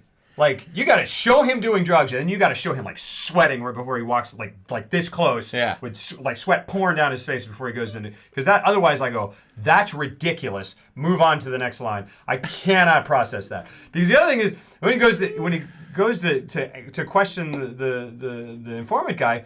He goes, man, I get. Oh no, he meets like Tone Loc. Is it Tone Loc? I feel like it's Tone Loc. It looks like. It sounds like Tone Loc. I don't know who that is. Who's Tone Loc? Loc? Funky Cole Medina. Anyway, he goes and sees him. The guy takes him to his cousin in the dance club or whatever, or the club. Oh yeah. He goes and sits down. And yeah. He goes, man, I can't tell you. I get killed telling you that. He goes, you get killed walking your little doggy, and you're like, what? What? No, he goes like this. He goes, you get killed walking your doggy. Walking your doggy. Yeah, it's like. And he's like chewing on his gum. And it's just, oh my gosh, it is. Or when before when he goes to the chop shop, and he just like rattles the table. Yeah. He's just like, what do you got? Show me what you got. So this, like, honest, like you will be hard pressed to find a more thorough and fervent fan of a number of Al Pacino's performances and much of his work. I love Al Pacino.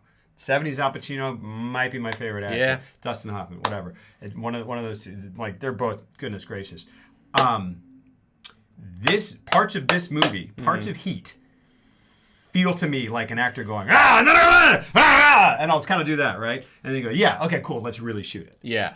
Because, like, it's ridiculous. It's insane. Yeah. I love it. It takes me out. I can't. I love it.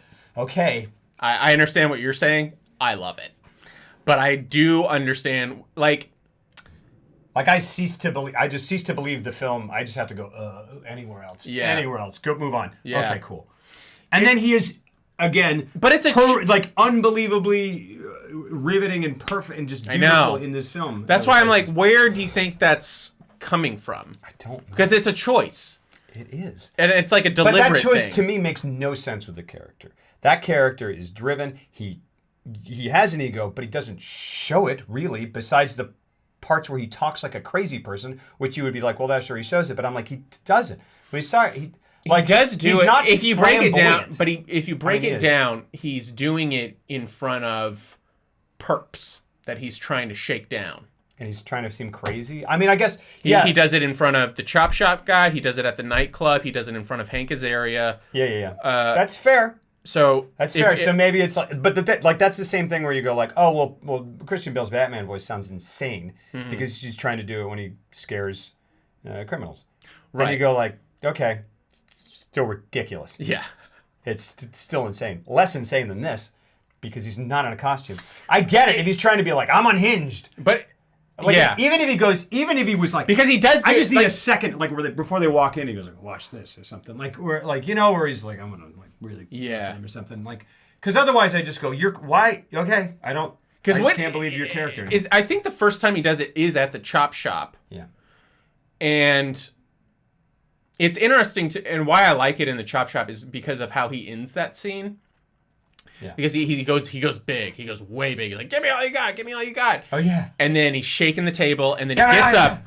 He's like, you're gonna be there. He's like, Vincent, I got the. He's like, I'm gonna do. He's just like, be there. Yeah. And he ends it like barely audible, and then he walks away. And I'm like, I love it. I love it. I really love it. I feel I And then when like it's humorous to me. It is. Because when he does it with Hank Azaria, the way he plays off Hank Azaria, he's so befuddled at like because he's like, you don't even have jurisdiction. Like what do you mean you're from here? Like this is Las Vegas. And he just completely just railroads them. pretty good. Is it? Yeah, I like that. Yeah. And he just completely railroads them, and then he's gone again. Like it's so I do think. Because I'm just realizing this as I'm talking it out. Like I think he is doing. I'm trying to think of another scene. Did he not do it in front of a perp? I think you might be right. Okay. But I agree that it doesn't come off that way because I've seen this movie like 20 times and I've never said that until I verbalized it just now. And the thing is, like, if I were a perp, I'd be like, He runs your unit. I'd be like, huh? Like, I wouldn't go like, he's unhinged. I would go like that. Well, I think I'd be like, that's crazy. I don't know. But they do show in the chop shop scene like the guy is clearly like he's just like and he's like, but I don't know who that guy is, but he's great. He's great. He was great. So Vincent, and he's just it's so like I genuinely think they had two cameras running because and I think that's probably where that started, if that was the first scene they did, because he shakes the table and he's yelling, and it's so.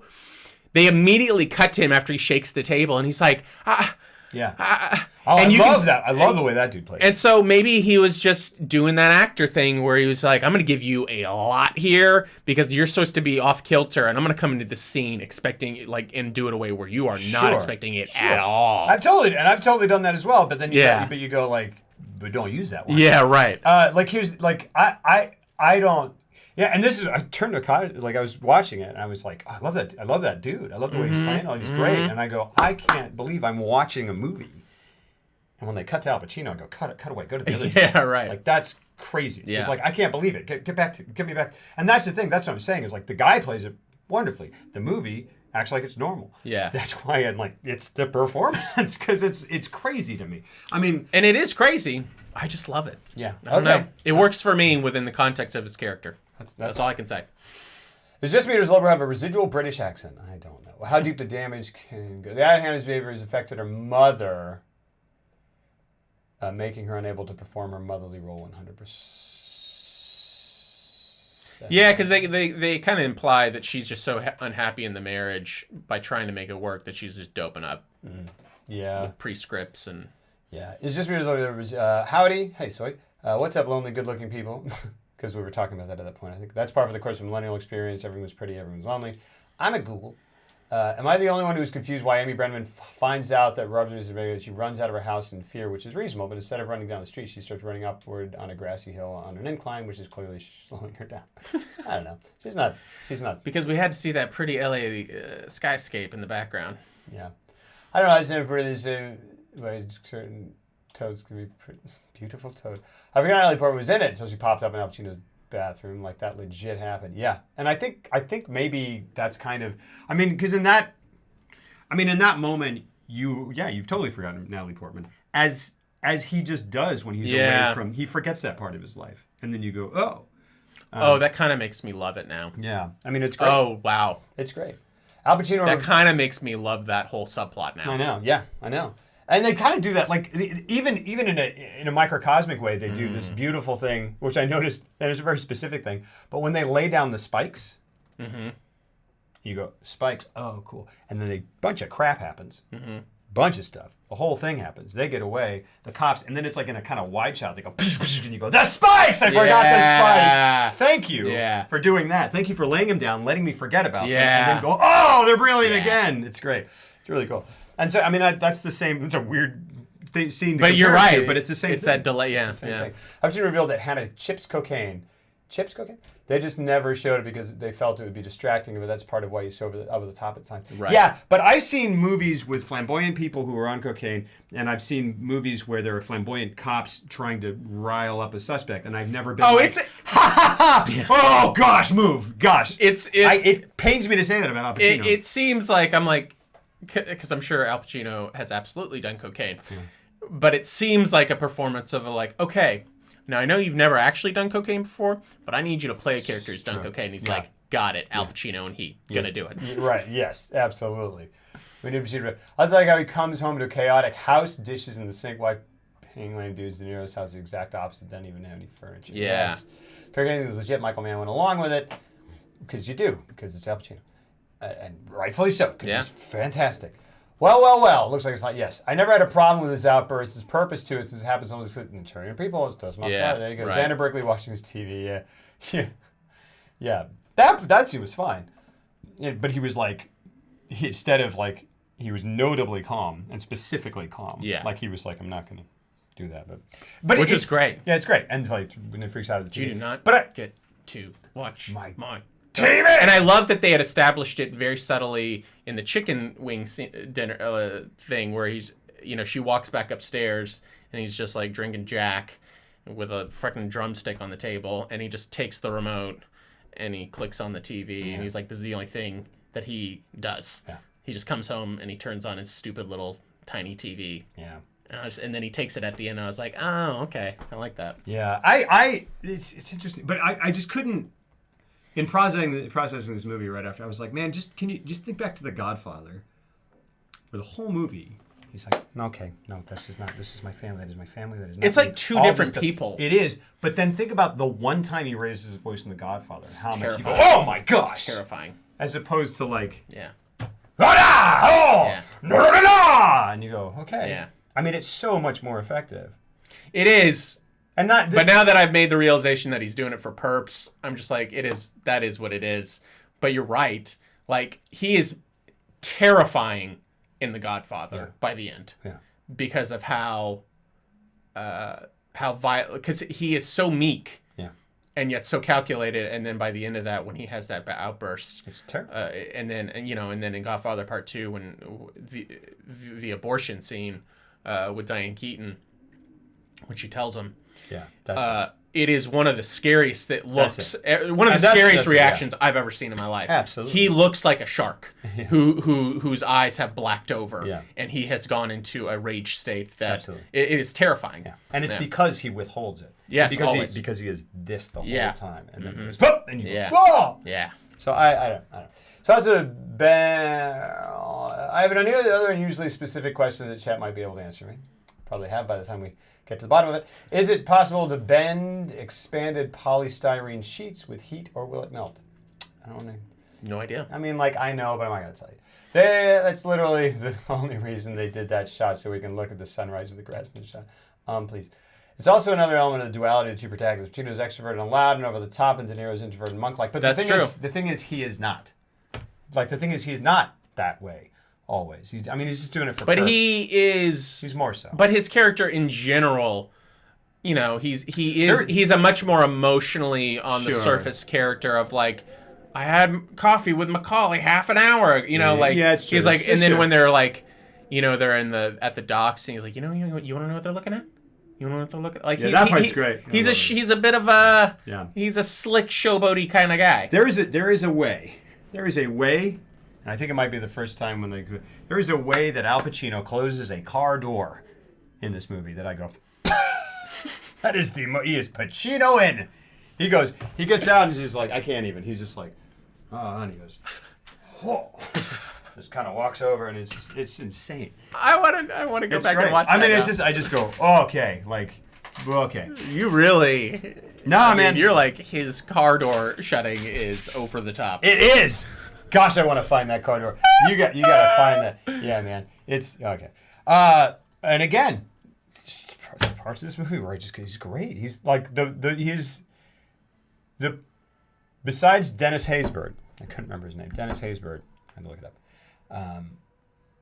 Dennis Haysbert and parts of Pacino's performance, and then that last bit from De Niro are the parts of this movie that those are the emotionally true performances. Like they are, they wreck me, or they really just draw me right in. Appreciate Fury Road is coming into focus so hard right now. Fury Road is a very fun 2-hour chase scene. It's really, really fun. It is not the best picture of the year. That is ridiculous. Oh, is it? Huh? Or is it true? You agreed with me earlier. No, but it's I do agree. Yeah. Okay. Hey. Yeah. Let's talk more. Okay. Are we through all the? Are we? I think we are. are. We back? Okay. Yeah. Cool. The other. The other plot line. And I should have mentioned this one first because this is the one that really sticks out to me. Waingro as a serial killer. Yeah. Is so left field and so, to me, completely unnecessary. That's in the one. In retrospect, it does feel like they're. That's the one that doesn't need. You don't need it. That's fair. For his character to be still a dick That's and fair. still justified at the end to be killed. It's enough. It is that part where in retrospect, they literally establish Yeah. that he is a serial killer. Yeah. I'm like, that's a whole movie. Yeah. You don't need it. Yeah. I mean, are you saying that you don't want, because that scene where he kills the prostitute, are you saying get rid of that, or just get rid of the part where he's killed more and more and more and he just does this all the time and he's a serial killer? Both. Okay. It's not needed. You can, even if you allot that time to him in another fashion, it's just it's just so much. I agree that when they're like he's technically a serial killer or whatever, I was kind of like, I mean, I didn't go but I was just kind of like, I think I just kind of maybe batted an eye at it for a second, but it didn't really. To me, I don't know. I definitely understand. I hear what you're saying, and it does. If I think about it, go like, oh yeah, they're clearly just going like, here are the criminals, and here's a real bad criminal, so kill him. Yeah, and I think that is what they're doing, and it just. He's such a little skeevy guy in the first place. Frankly, I just didn't. I didn't buy that he would be as calculated as that and good enough to do that. Yeah, smart enough to do that. Because I feel they establish him from the get-go that he's just like a hot-headed, trigger-happy macho dude. Yeah, and then he's like this serial killing. It's just like they didn't give it enough. Yeah. And to just lop it out there and be like, oh, he's a serial killer and this is a series and it's like African American women and blah blah blah blah blah. And they said that? I forgot that. Oh well, the two that they showed, because the one that they find in the alley, that's a different girl. Oh. Yes. Really? Because her hair is like braided and yeah. You sure? For the longest time, I thought it was the same one. I thought it was supposed to be the same one, but it's not. If it's a different girl, that's weird. It is. That's weird. Okay. So it's just, they didn't give, I'm like, okay, if you're going to do it, give it 15 more minutes and invest in it, because it's such a big thing that they just gloss over to be like, he's super bad. And I'm like, yeah, but he's also just like he shot a guy at the beginning. And I'm like, that's all you needed to show that he was just like an incredibly unprofessional. Like, he's not like these other guys. Yeah, and the reason that what's his face goes after him is he screwed everybody over. Yeah.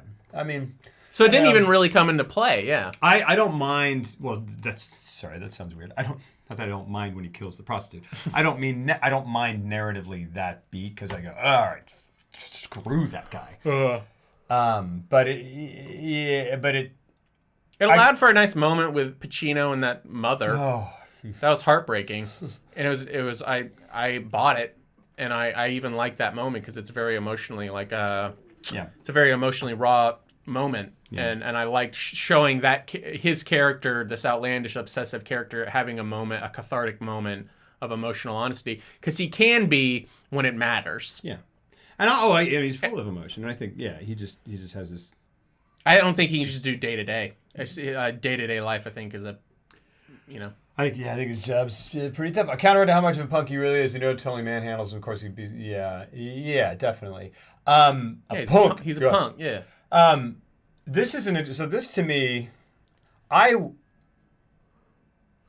we talked about the Natalie Portman thing. I wish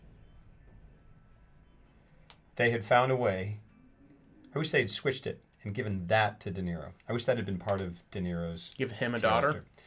Or like not even a daughter, like maybe like an ex-person or something that he's not interested in getting with, not whatever, but give him that whole thing with Natalie Portman. It does, you'd have to retool it or whatever. Because I'm already on Hannah's side. I'm already with him even specifically because of that scene where he comforts that mother. That gives me something else on his side to be like, because I was going through, I was going, through reading stuff or whatever, or I don't know, encountered stuff where it's like, and Michael Mann is talking, he's like, it's not a protagonist, antagonist, it's two protagonists. And I was like, it's not. I mean, like.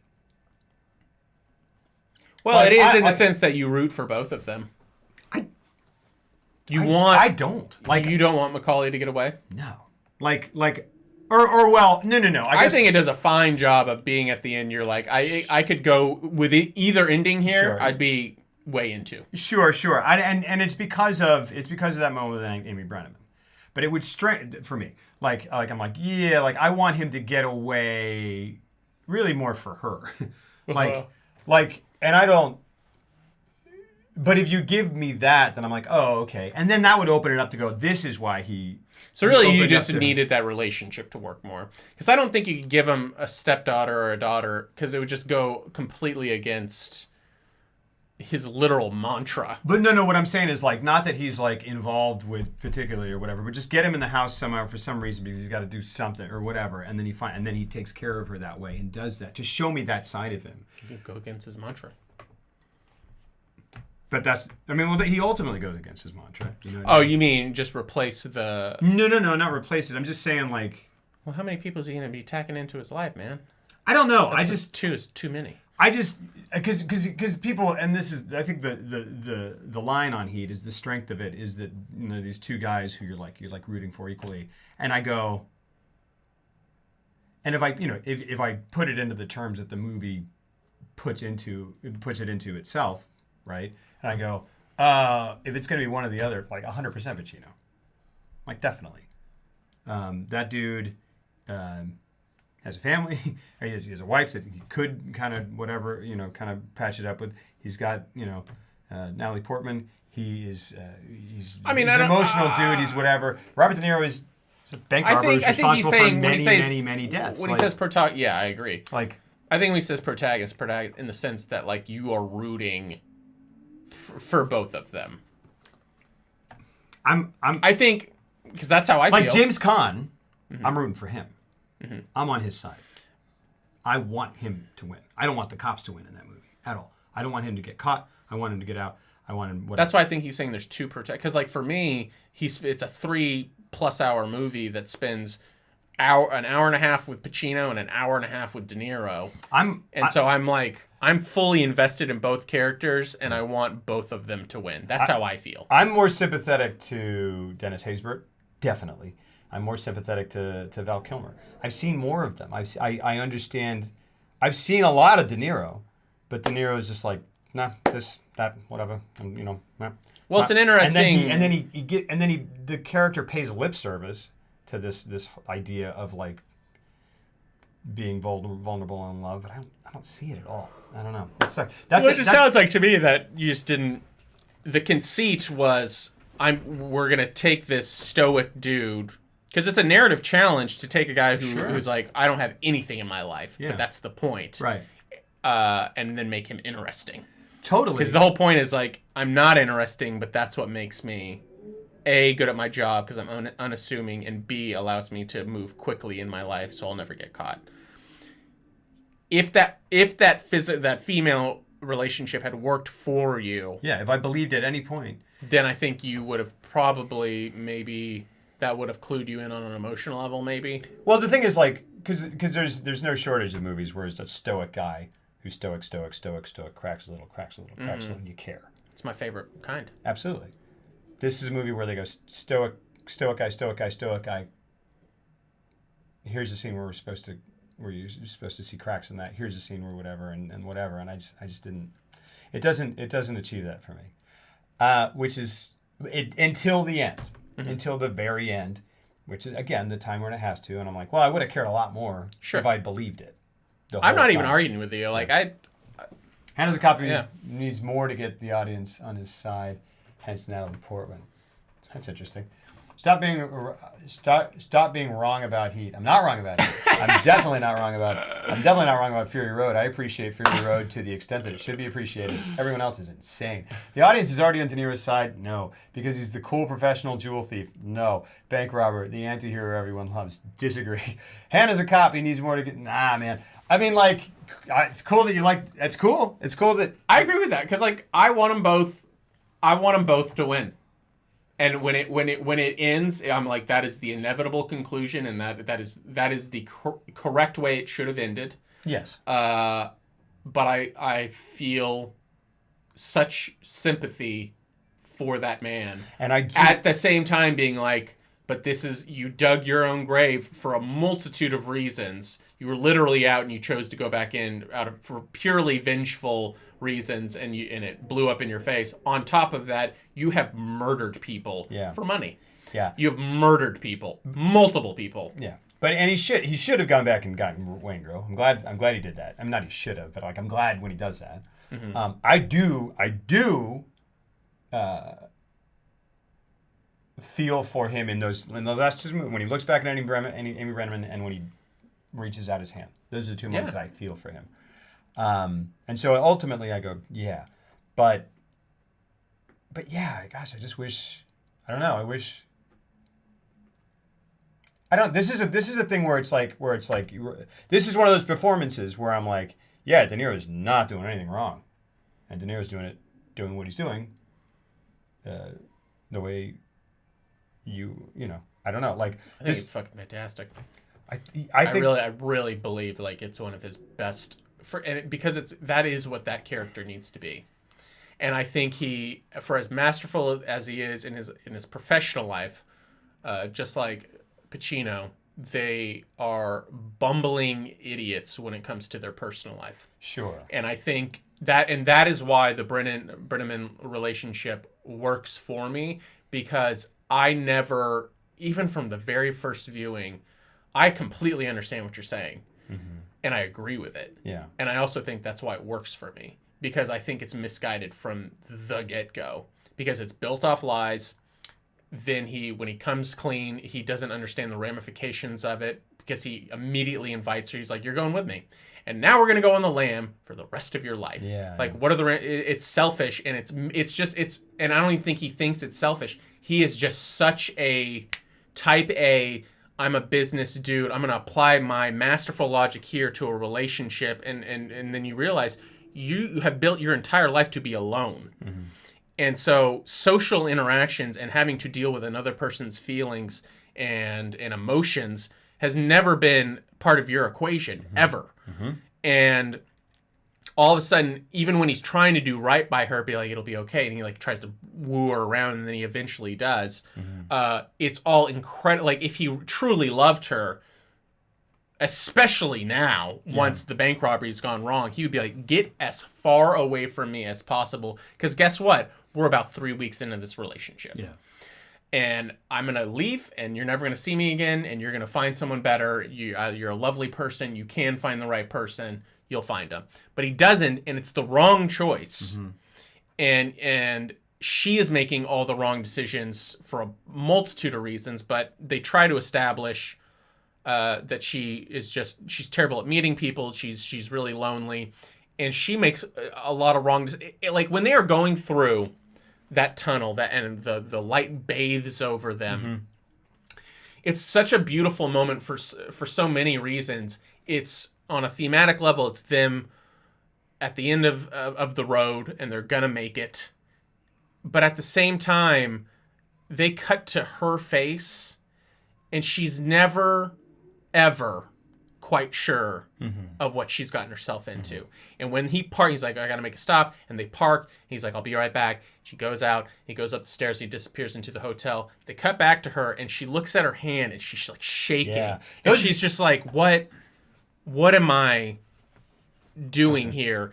And then he's gone for 5 minutes, and then the whole building starts to evacuate, and she's starting to freak out. really great. And so when she gets out of the car and looks at him, it's very interesting to me because like when she realizes that he is walking away and disappearing, the look on her face is so unbelievably tragic. It's great, and it's such a beautiful moment in how tragic it is.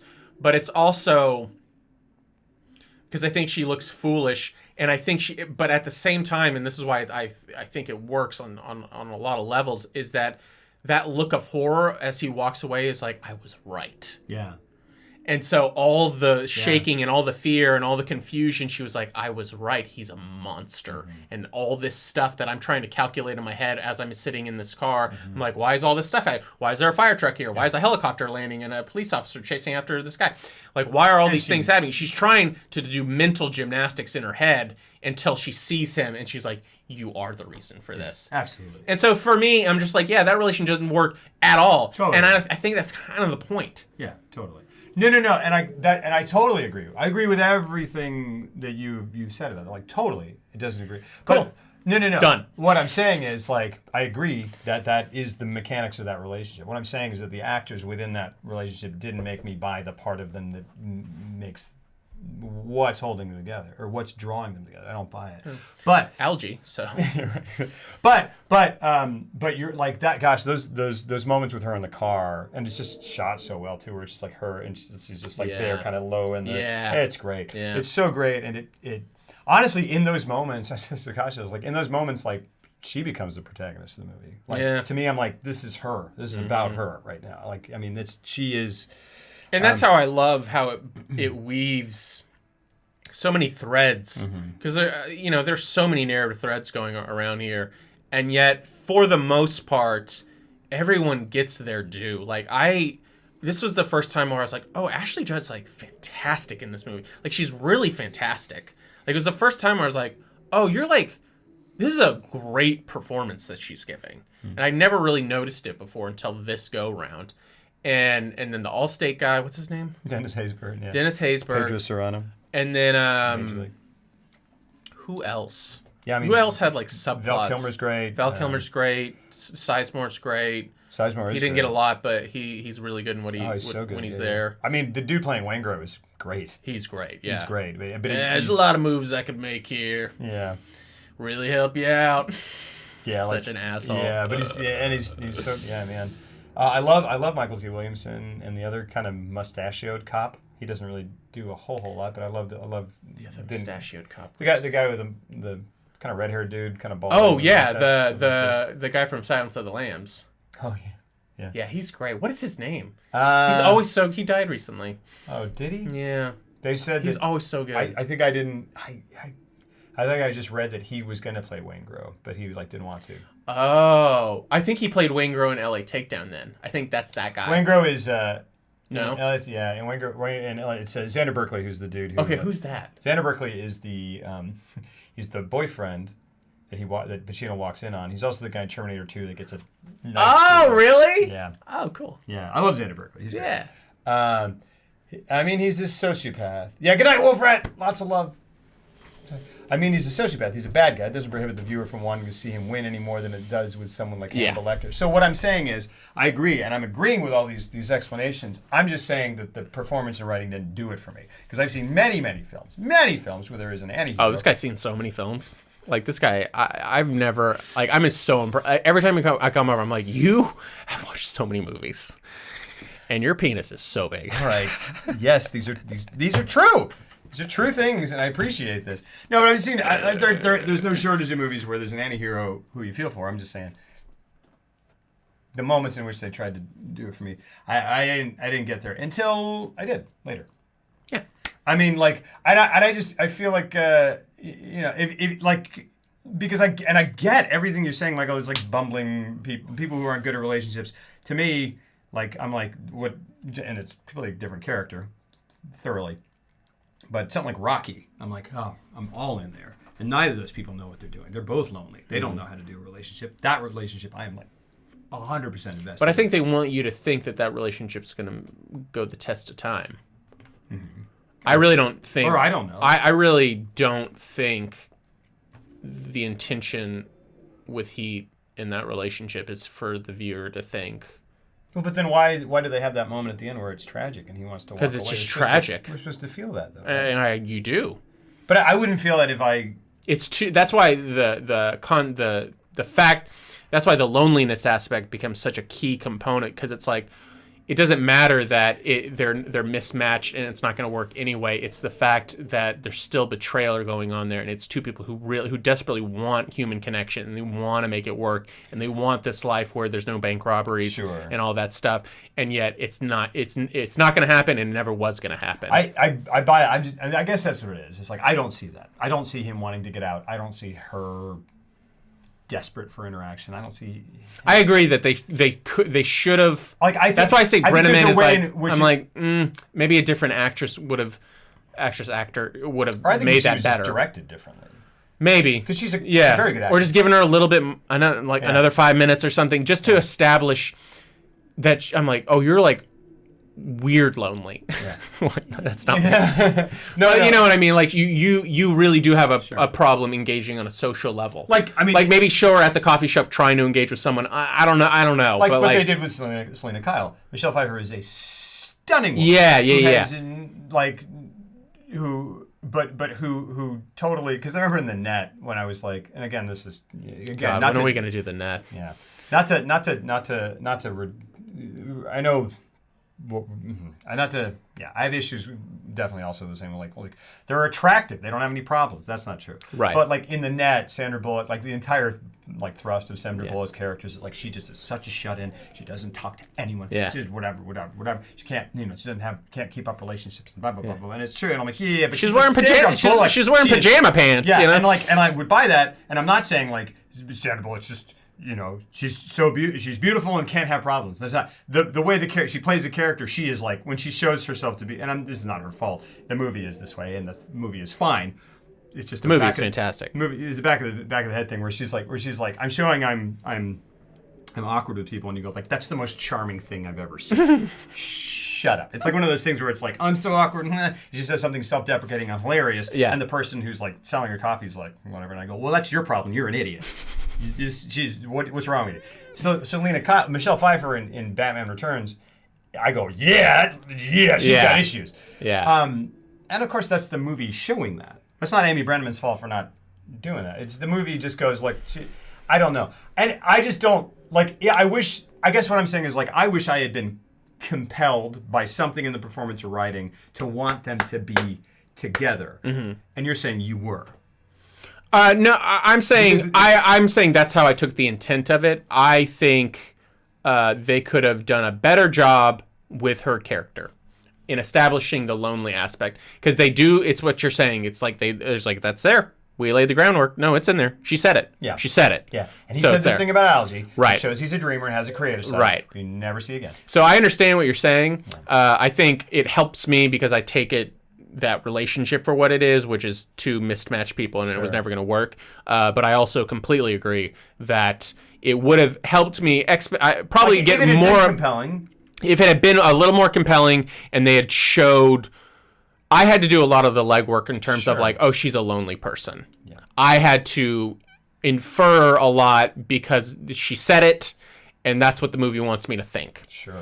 So if they had showed it a little bit more and showed them bonding in their loneliness a bit more, as instead of just showing them talking about it over a beautiful LA landscape, it would have probably been a little more emotionally engaging. Having said that, it still is emotionally engaging at the end, just because of how the story weaves it. True, and how and those performances are great. Yes, absolutely. And I just think of something when I think of two lonely people who are awkward, who are socially awkward. Like I don't see him being uncomfortable or vulnerable at any point in the movie, and that's where I need it. I need it in those. But moments. I think I need to see that she gets to him and makes him it's when he's walking away. But it's okay. I mean, it's It's just to me. I think that's the only time when someone like him would allow. I think it's one of the challenges of a character like that, because I don't think he's one to get visibly, especially in front of another person. Yeah, I think the extent. I think they did do his character justice in the sense that, like, as far as you could push it in terms of like showing his loneliness and showing him be lonely is at the dinner scene when they're all giving gifts to each other, and it's just like, and he's looking around, and then he makes the phone call, and it's all. But even the phone calls, like, he's a business dude. He's like, you know what I mean? Yeah. And I think that's probably as far as they could push that and still have it be believable within the realm of like the rules that they've established for that character. Yeah, but I see that and I go, oh, well, you just like felt a little left out. And you're like, well, there's this girl and did that, and I'm it's like, and again, he doesn't care about her. He just, and that's what I'm saying is like, and that's why I believe that the movie is telling us. I've done it. Like it's that thing where you're like, oh, you're not in this because you want to be in this for the right, like because you feel genuine. Right. Like you see too many relationships where like, oh, you're lonely. Yeah. And that other person is lonely, and so you guys are doing this because you fear being alone, and that's how a lot of relationships are, unfortunately. Yeah, and I've seen it.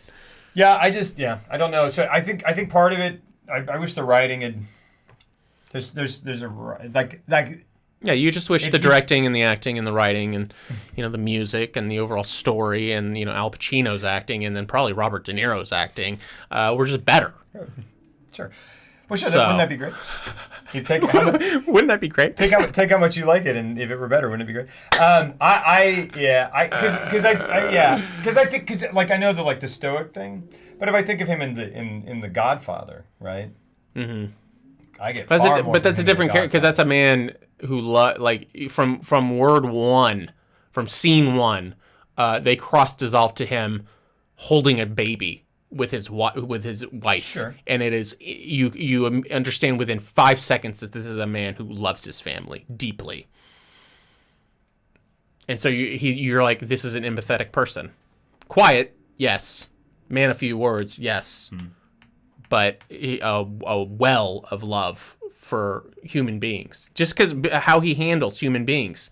He, even if it's calculated, he uses it and he's like, I'm not going to hurt you, but you're going to owe me a favor. Like he uses it in a fashion. But to me, like, what he says that the same thing. He says like literally the same words. He goes in the bank. He's like, we don't want to hurt you with this and that and that. He's like the same thing. He's like the same. But for him, he's supposed to be the same ish kind of character. No, because his is set on a his life is run by a set of cold calculated rules. And then once the rules are broken, and someone goes outside the line, it's why the Waingro character is important, because in the opening heist scene, he jumps the gun and he shoots that guy, and then Pacino says himself, he's like, they're pros because look, once these two guys went for their guns, they knew it was a murder one beef, so kill the last guy because why leave any witnesses? And like that's what separates him, is the fact that he just lives a life by very isolated, cold rules, and that's not how you live life, but that's how he lives his life. Mm-hmm. But once you go outside of that, he'll do whatever he's got to do to survive. Who's the guy that we're talking about? It's Neil McCauley, played by Robert De Niro. Oh, I had to go and miss a bunch, but I love that. Great movie. Watching the bank robbery, watching the bank robbery and he is so badass, I want to rob a bank. Laura watching the bank robbery and he, well, that's just breaking the law. They shouldn't be doing that. Sure. Let's talk about the bank robbery. Are we implying that because I don't buy the acting that I'm too prudish for the? Why don't you grow a pair? Yeah, there you go. That's the best way to. Why don't you grow a pair of balls so you can enjoy a man's movie? Let me. We shouldn't have even done this month because you're not. You don't have balls enough. Yeah, it's pretty good. Sack up. Sack up. I'm gonna start using that. Fair point. I'm just gonna get a T-shirt that says that. It's like, what? How do you live your life? Boom. Sack up. Huh. That doesn't. Oh, okay. Shh. Yeah. Now, if you'll excuse me and my wheelbarrow, full of my balls, be on our way. Sack up or pack up. Let's talk about the shootout. It's great. Fantastic. Because it is fantastic. And the thing I want to talk about more than anything is the sound design. Absolutely. Because that, to me, it single-handedly makes that what it is. Totally. And it's such an interesting thing because I think everybody noticed the first time because it's so overwhelming. The fact that they decided, he talked about it. I think he was like, we were going to use canned. Mm-hmm. That's just what you do in Hollywood is you use stock stuff. Mm-hmm. And they usually shoot them post sound effects. You pop it in. You put in your sound effects afterward to make them sound big and stuff. But even the big, to make your guns sound really big. They shoot them in a warehouse and it's all very controlled. We decided to just record it raw on set. Yeah. And use real blanks, not even movie blanks, but real extra loud blanks, which is a thing, I guess. And we just and the reverberation between the buildings, You're right, absolutely, is what caused that it just gives a spatial awareness to the whole scene. I mean, absolutely. Because you can hear, because when they're you're with De Niro and then they just cut from Pacino's running down the block, and he's firing. And then they cut to De Niro. You hear him fire, and it's way down the street, but it's still echoing towards us. It's because they planted microphones all around and just kind of. Is that what they did? Yeah. They just captured it live. Yeah. And the result is that you feel like you are right there in the middle of it. It is stunning. It's amazing. It's amazing. It's one of the absolutely. Yeah, that's great. I mean, that is what I think of is just the way, the rigidity and the uniform. I mean, it's just so cool to see precision and the overwhelming here's when they get out of the car and they're using SWAT tactics or military tactics to be okay, I'm gonna hit here and then you're gonna move and then you're gonna hit here and then this guy's gonna move over here, and just to see how overwhelming it is for just four guys who know what they're doing with the proper artillery to overwhelm. They turn those police cars into Swiss cheese, and and I think that's the absolute intent they are supposed to get, because they just cut to a couple of the police cars, and the guy's just laying on the ground moaning, and those cars are just falling apart. Absolutely, and it's really cool. And I mean, and it kind of that. It kind of has to be that way. I mean, not really. It doesn't have to be that good. It's really good, but when you see the sort of monastic lifestyle that he lives, and kind of the rigors to which he holds every person on the team, you go, oh. That's the result. Yeah. And that's what makes it worth it. Is it just pop, pop, pop, boom, done. And you're good. And you're good in that situation. Yeah, and it's amazing how they But it's amazing how quickly they establish that and then they show that because to establish that and then show Wayne Gross screwing it up, but also you have a sense of how good they are without him, gumming up the works. It's wow, because he gets in and he's like, you guys do a lot of this, all this, and he's like, yeah, and he's like, pretty tight crew. He's like, real tight crew, and he's like this, and then he's like, stop talking. Yeah, and it's just go, and then you just immediately. I mean, he's a great tool. Foil in that sense. Yeah, and he I mean, it's a great comparison that immediately to show who these dudes are. But he doesn't feel just that way because he continues throughout the story. Right. He is this almost this MacGuffin for him to. Yeah. I mean, he kind of is, but he makes that's probably why they gave him that subplot sense. just to be able to flesh him out a little bit. Yeah. Going back to the opening scene, talking about he shut up Slick, and then being just so honed in. I love because right after that they cut to De Niro and Val Kilmer in the ambulance. Getting ready to go. And I just love that they take, and this is why the movie's great and why it's also 3 hours long, because they just linger on moments. The movie's just full of little things here and there, and I love that they just linger on Val Kilmer and the radio's playing, and he just kind of turns, and it's playing and it's a little loud and abrasive, and he just turns it off. He just sits, and he's just because he's clearly nervous, and adrenaline's running high because they're about to do this big thing, and I was just oh, I know, and it's in the morning and stuff, and I'm oh, I know, I've felt that feeling before. Absolutely. Yes, I love it when subscription. I love it when a movie takes that. Like, just they put it in the course of a film. They go, that moment. Yeah. Just little moments that you can relate to as a human being. I think that's why I associate. Oh, go ahead. No. I think that's why I associate it with a movie like Finally Jesse caught you James live to me. again, Yeah. Waiting for your Sekiro streams. Thanks, Alamaxia. What, 10 days from now or something? Thank you so much for that resub. Lots and lots of love. Thank you for being here. I got a joke for you. All right, super cool guy. What you got, Slick? You see the parallels that Michael Mann is weaving here? They overrun the cop cars with firepower, much like Al Pacino's Vincent Hanna overwhelms the criminal stooges with his dramatic outburst. It's all there. Yeah. It's like the bullets are going. Give me that red yarn. You're gonna get shot by these bullets. I mean, yeah. It has. I love how the shootout, the heist ends, where Tom Sizemore's character breaks off and he grabs the girl, and then Pacino like flanks him and runs up. It's like all in one shot. It's really great. Mm-hmm. He runs up that hill and he crests over around the corner, and you see Sizemore coming around the bend, and he gets all lined up, and then it goes like for an intense close up. And he kills him with one shot with a girl in his hands.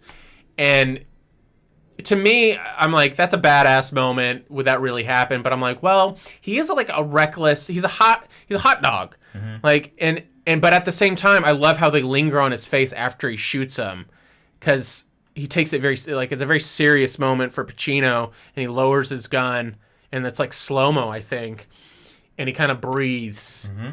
And I just something about that really worked for me, because he's like, that's when he's the best at life. Yeah, I mean, in those moments of dire stress. It's his version of that heist scene where you go, that's what makes it worth it to him. Yeah, like you go, that's the result. Yeah, that's the result. He can do that. Yeah, he gets De Niro. Yeah, I mean, he gets this because it whips around, and De Niro's got just as good a shot at and then he wins. Yeah.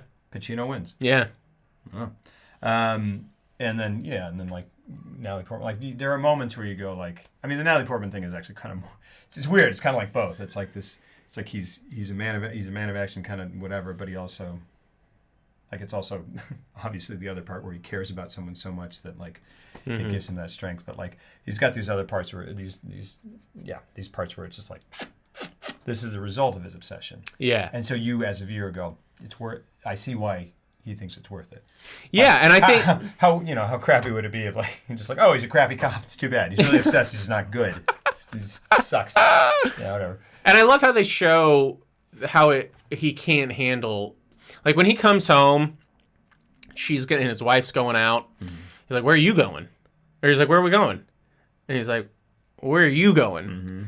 And then she doesn't say anything, and then he exits, and then she turns around, and then she immediately lights up the joint because he's not there. Yeah. And he goes downstairs, and there's dirty dishes everywhere, and he I love that he just he turned on the sink, and he's like, I guess I'm gonna fucking clean these, and then he just shuts it off, and he thinks for a long beat, and then he's like, I'm gonna just go back out on the job. Yeah. And it's just such a wonderful visual way, and very succinctly saying, I can go into a helicopter at 11 p.m. at night on a whim and go have coffee with the guy I'm chasing. Yeah. And that makes complete, utter sense to me. Right.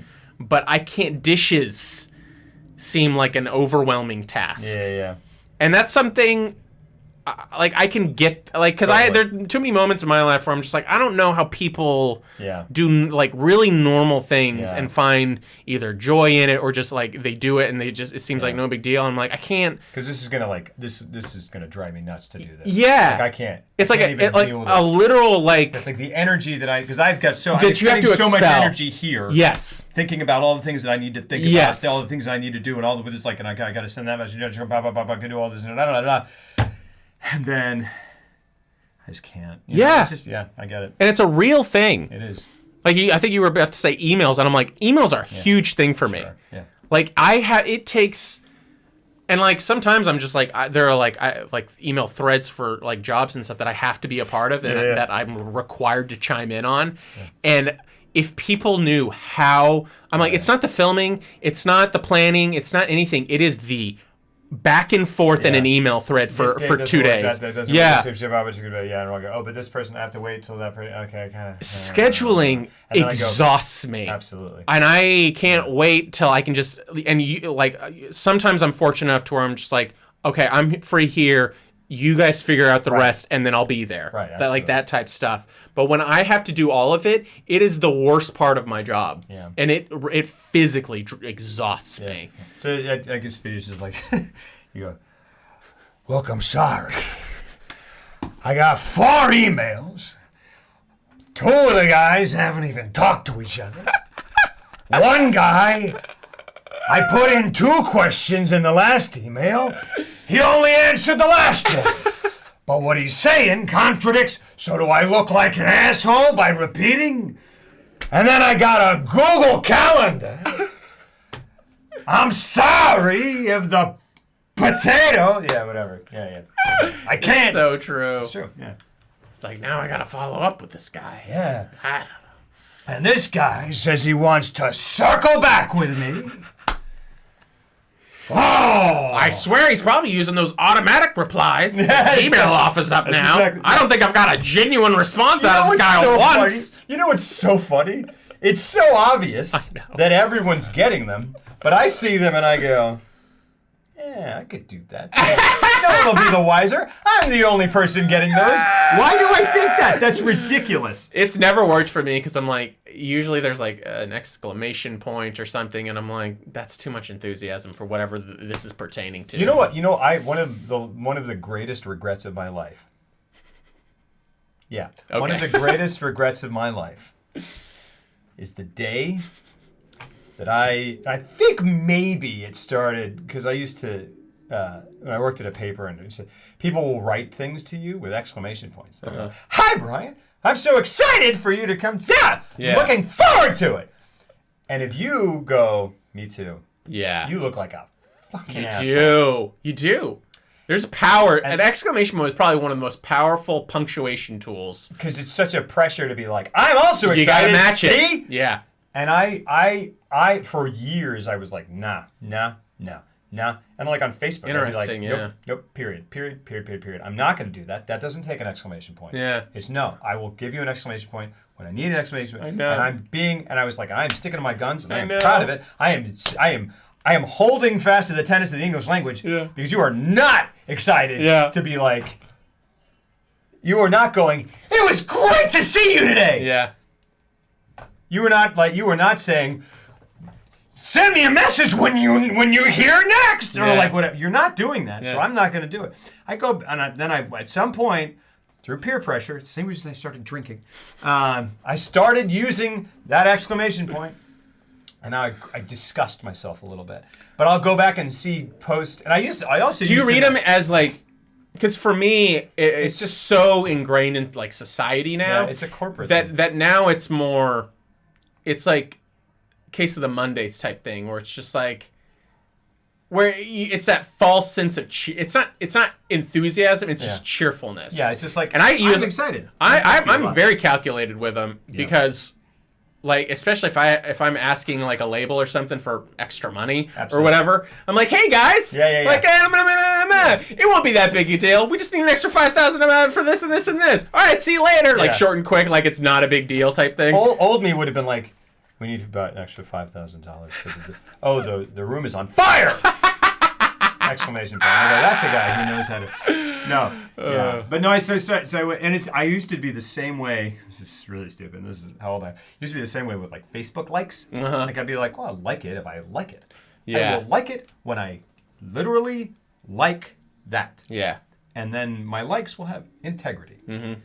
I've gone back and looked at old posts and stuff, and they're written with periods, and someone will say something, and there's no like to it, and I just respond to the period, and I go, I seem like a psycho. A little bit of I it, feel yeah. it's like psychotic. And I go, why? Because everyone else... You're like Dwight on The Office God when he throws a birthday party and he puts up a sign that says "It is your birthday." Period. That's awesome. Exactly right. Exactly right. Another clear example of Hannah being a good-hearted dude is how De Niro uses that fact against him by firing on the civilians when he's trying to escape because he knows Hannah's going to be distracted trying to help. Yeah, it's like Superman and Batman. I was here earlier, but you were eating and pooping. A dyslexic man runs into a bra. Very nice. Yes. Here's the real question: which movie had the best chicken leg work? Heat with Pacino and his TV, or Demon Seed with Scientist Man is chowing down? Definitely Demon Seed. Definitely Demon Seed. What is the point? What is the point of that?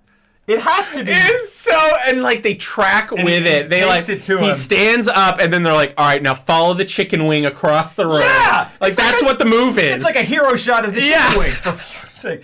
Yeah, and it has to be. It has to be to subtly go. That is so great. Humans or animals, right? It Yeah, has to be. it has to be, It's yeah. the only thing, but they don't. because it makes him look like an idiot. They don't- yeah, he's He looks like a real dum dum.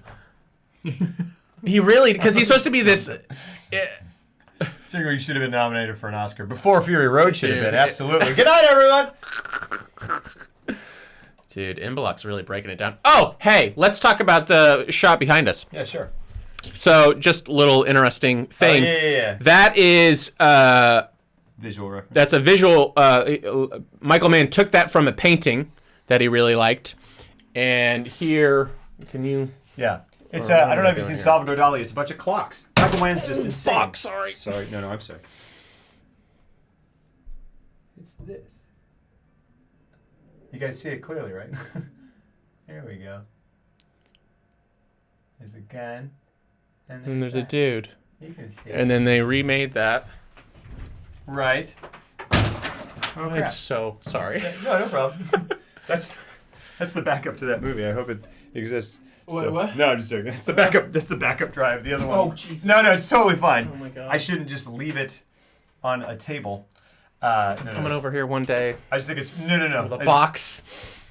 I just think it's funny because anyway, because I broke the other one by dropping it roughly the same height. But it was in a box. No, fine. Yeah, here we go. Same shot, and then he has just put his gun down on the table. The peer pressure exclamation points. Yeah. Michael Mann said when he inspected that room, there was pigeon shit on the window, and he wanted them to leave it as another sign of neglect. That Macaulay's house isn't a house; it's a way station. And he was disappointed when someone cleaned it off. Not joking. Huh. Yeah. That's one of those executive decisions you make as like a member, just a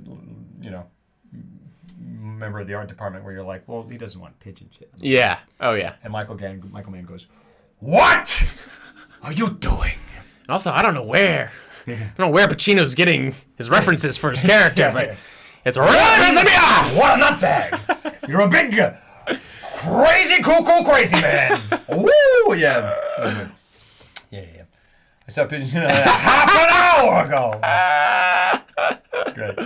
Man, that's funny. Let me hold on. Let's see if there's any. I'm trying to think what I love it. Yeah, I love it. good. Even the things that I think could be maybe it doesn't matter to me. Like it all works. It all works beautifully. I love it. Like I love when there's a shot. This is just another one of those things when they're about to kill Waingro at the diner, and then he gets away, and they're searching for him, and it's like T2, and they're searching for him, and then It does look like Terminator 2, doesn't it? yeah, and then De Niro like looks out because he's just like, where the fuck did he go? And it ends on his face, and he's just like, what?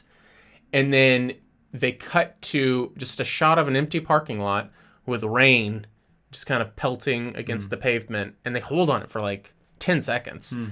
And I'm just like, I just love that moment. I'm like, that's not, you wouldn't get that in another movie. Yeah. Because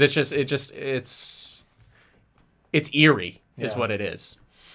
It's interesting. 95. This is a contemporary of 7. Yes. It's interesting to compare those two movies. I feel like Wow, that's amazing. if you had to pick one, which would you take? Heat, but Really? yeah, without question. But that's just because it's more. I understand why you pick 7, and I don't even disagree with that. I think Heat is just built more for my overall outlook on cinema. Like I just like he checks off more boxes for me for what I just like. That's a great way to. I like that. Yeah. That's great. But I fucking love 7. Yeah. Like that's not taking it. I'm not even putting 7 below Heat. No, yeah. Those are two. Yeah. You know. Laughing so hard, period, no exclamation points. Waingro escapes from Neil's star and cuts to De Niro's searching face to suburbs. Only Michael Mann describes Waingro as like a virus or pathogen. A virus or a legend has been released out into the world. Who are you doing? Oh yeah. Trying to do Mr. Anderson. Oh, okay. Trying really hard to mask my Australian accent. You cannot say I am Australian. Yeah. What is? Yes. Yeah, that's one where I'm like, that's fine because he's a computer, and he does it the whole time. So that bit of I fucking love Hugo Shall we? Weaving, and I love him in that movie. Yeah, he's great. I love him in that movie. Do you like The Matrix? I I think The Matrix is about as perfect a movie as you can get in terms of sci-fi, and I don't even care if people are like it's a retread of this and it pulls from this. I'm I like, don't care about that. yeah, I don't even care. It as a self-contained one-off movie, just the one. It does so much. It does it all right, in my opinion. Like it is so interesting in the world building, and the emotional arc of it by the end works for me. And you don't have to worry about the sequels where they just kind of ruin the whole relationship with Carrie-Anne Moss and stuff. Like, it all works as just a 2-hour movie, and there's cool shit in it.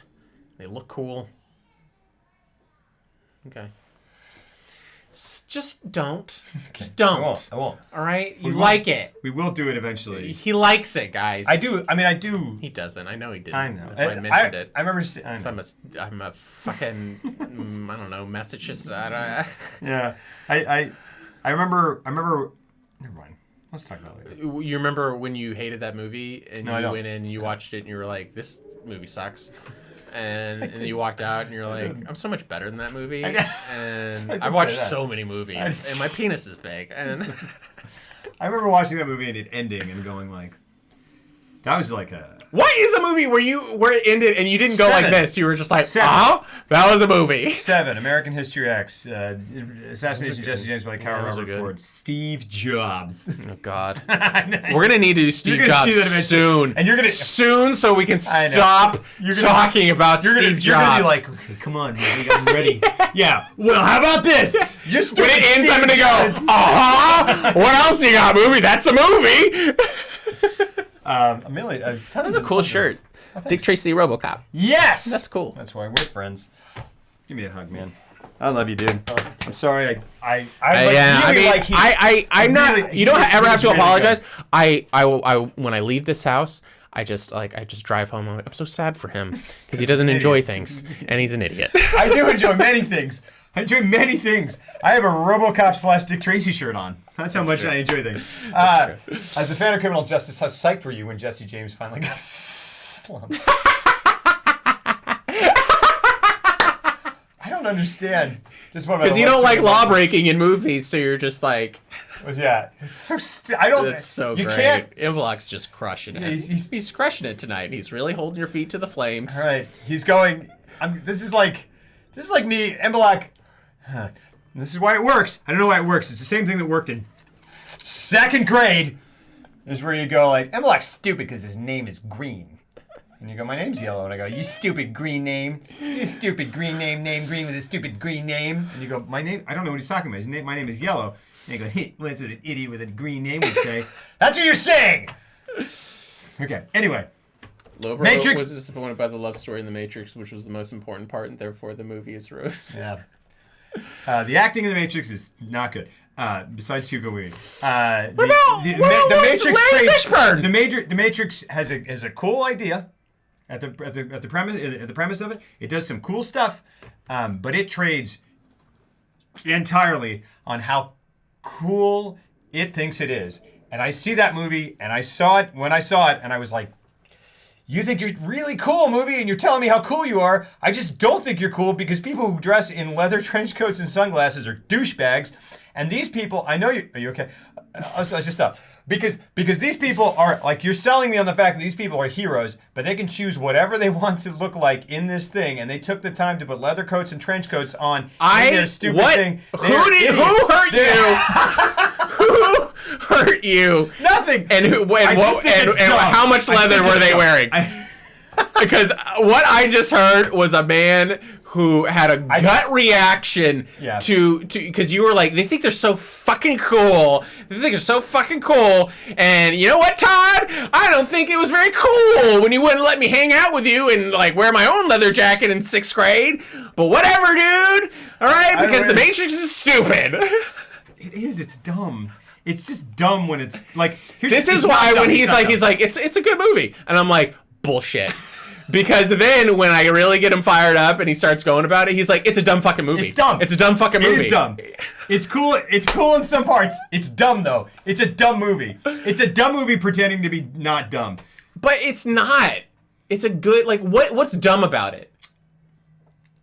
Aside from the wardrobe, which is okay, you have a particular disaffinity to leather. No, because it's just a bunch of people and the movie itself going like, look how cool you are. Okay, but what about the idea? Why do you say that? Why do you think why are you saying cool? Because of bullet time? Bullet time is if there's a time to use it, that was the movie. Bullet time is cool and makes sense within the world, all of it. That's perfect sense. The Matrix is cool. It's a cool action movie. It's a cool action movie pretending to be more than that. And I don't even know what it's trying to do. What do you mean pretend to be more than that? It's just got a really cool, interesting story. Yeah. With some amazing action sequences in it. It does have some, yes. Yeah, truly. And a really cool story to go along with it. Good stuff. A nice little love story that actually works within the context of that one movie. I'm not saying it's the central conceit of the film. I know. No, here's the, come here, man. Come here. Let's say it's like, so it's not as good a movie as it's not as good as Terminator 2. It's not as No, I didn't say that. It's not as good as like nothing is as good as Terminator 2. Fair point. It's like, I would say, like, what I'm trying to think of something else. Gosh. It's like God, I can't. Just give me I'm ready for this comparison because this is gonna say it all. So really think about it. It's okay. I hope you say The Net.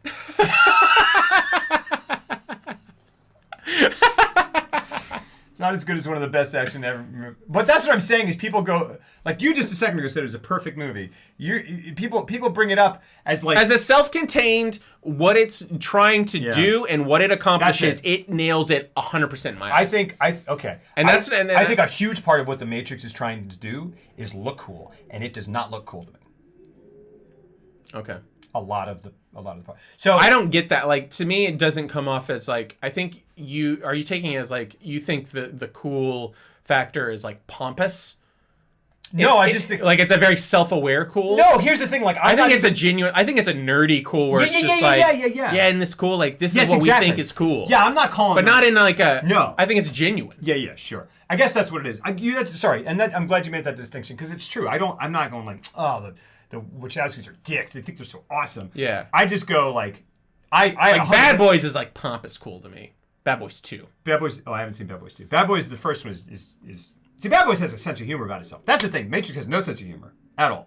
That's true. Well, and it also is like these guys going, and that's a really good distinction. It's just a taste thing. It's not them being dicks. It's them going like, look at it. It is them nerding out, and being like, look how cool this is. And I'm it's going enthusiasm. Like, and I'm going like, I don't think it's cool. I think it's. So you're like a bully. I think it's dumb. No. Why am I a bully? Because you're taking a genuine, like, nerdy enthusiasm and being like, look at all this cool shit we're going to put in this movie. We're going to put fucking anime references and, like, fucking leather. Yeah. And, like, we're into, like, this whole bondage thing. And, like, that's going to be a thing. What? Bondage? Well, the whole like, the club aspect of, like, the whole... And, like, they're into that stuff. They've been pretty open about that. But Face Off is, like, stupid cool. And it is stupid. But it's also, like, cool. It's like, cool because it's just it's unironic. It's so over the top, but in a completely unironic way that you're like, that's cool. And every bit of it. But you know it is. Yeah. Every bit of it that goes like, isn't this cool and crazy over the top? I go, yes, it is cool and crazy over the top. I mean, when he jumps out of that plane sideways for like 5 minutes, and he kills like 12 people, you're like, that's what the movie is. Yeah, that's the movie. And you're like, the Matrix does things, and the Matrix does things that are like, yeah, that's cool. That's cool. I just don't. And it's the only one where it works within the context of the Sure. world where there's stakes, because and I don't even hate the other two movies. It's just that as part of that world, I'm like, there's no dramatic tension to anything anymore because he's Superman. The thing is, like, I don't care about anyone in the movie. I don't care at all. Don't care. Cool. Not at all. That's fair.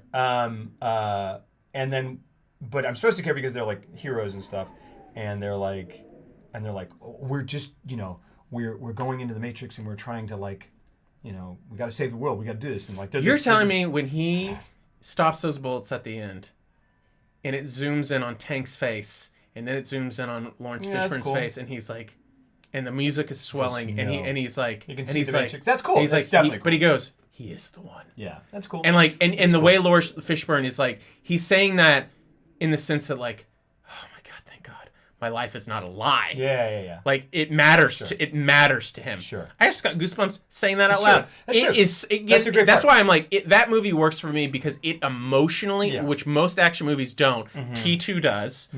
Thumbs up at the end. Like no, that's true. and Matrix emotionally It does. engages. Like You're right. I have gotten teary-eyed at the Matrix because of just the ride it takes me on, and I'm like, it's that thing like Fury Road where it's like. Did you do that on purpose?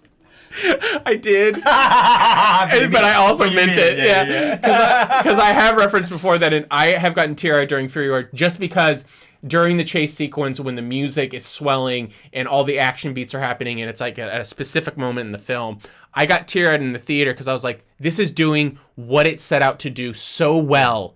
And this is why I love movies, because it's a visual, audio, story, narrative, character, medium, and it's all working together as a cohesive machine right now, and it's firing on all cylinders. And I remember sitting in the theater, just being like, wow, like it's not a character thing that I'm getting emotional about. I'm just like movies, in general, and the story, hold on a second. It's not as good as one of the best action. No. Lover, do you feel the same way about Tarantino's movies, which absolutely focus on being cool? So no, because like Pulp Fiction is trying to be cool, and I think it's cool. The Matrix, in some of the ways that it tries to be cool, I don't think are cool. But that it's just a visual thing. Like, and it really is. It's just that. And you're absolutely right. You're absolutely right. Like I think part of my strong response to it is the fact that like 100%. Of anyone that I will ever talk to is like, The Matrix is a perfect movie. And I'm like, ridiculous. That's not true to me at all. It fails in a very big way. But ultimately, it's not a very big way because you're right. Because that moment, right? That moment where it's like, like I am affected by that. And I kind of forgot about I need to know why it failed, because you keep saying it fails for you on a big way. Because and so like much it has to go beyond just leather. I don't think the writing is good. I don't think the acting is good, and the style, which is such a huge part of it, often doesn't. Sorry. Okay, sorry. You learn to do this. Stop them with your hand. I just don't. I'm sorry. I'm sorry. It is a cool movie. I've seen it. It is cool. It's a very cool movie. It's an entertaining movie. I just think it's so goddamn, like, I know it pulled from other stuff or whatever, but I don't care about that at all. I don't care about that either. Like it spins it into such an interesting, like, a world within a world run by machines, and I'm just like, and like the things on the back, and they unplug you, and I'm just like, you don't find that interesting? Sure. It's just on just a narrative level. I'm just like, that's fucking so cool. Sure. And they have programs where you learn kung fu, and I'm like, that's fucking cool. That is cool. Yeah. He's like, you got to learn how to jump over a building to learn how to fly, and he doesn't do it, and he bounces. Like, it's just all, it's all so interesting. And you really do. No. Have this, like, I want to know what happened to you in the Matrix. Nothing. Did you go on a date? Did not go well? I saw it with my friend and his father. You still friends with that guy? Yes. What's his name? James. Okay. I'm not gonna say his last name. Well, I'm gonna need to talk to James, and I'm gonna hope that he can recall what happened during that movie that made you walk out. I saw it many times in college. Such a jaded bastard. I'm not. I just don't. When Agent Smith gets knocked down, then smashes his fist into the ground. Oh, I disagree with that. Oh, I know. I guess that is kind of cool. Ground to propel himself back up. It's cool. Sure. Yeah, when he goes like this, whoosh, it's cool.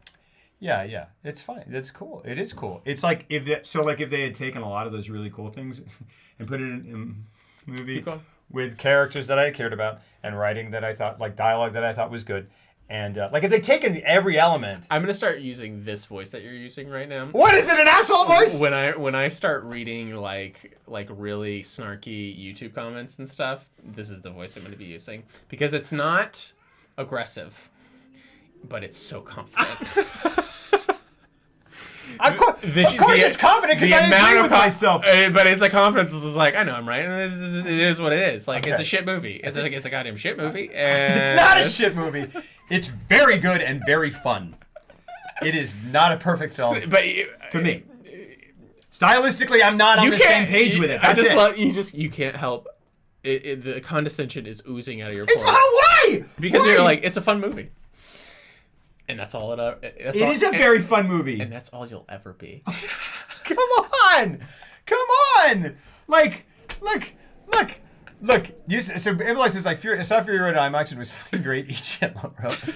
Great. Why can't we just stop it? It was great. Like, why are you? I don't care. I don't care that you like it. I'm glad you like it. I'm glad you love it. I'm glad everyone loves it. I don't think it should be nominated for an Oscar, but that's fine. I mean, for Best Picture, that's ludicrous. But everything is everything up to that is fine. Is fine. Why would you rather watch The Matrix or Can't Hardly Wait? I would rather watch Can't Hardly Wait. What? Or are you being serious? And Can't Hardly Wait's a good movie. It's a great movie. But which movie do I think accomplishes for me more what it was trying to go for? Can't Hardly Wait. But I totally watched The Matrix again. We're gonna watch The Matrix again.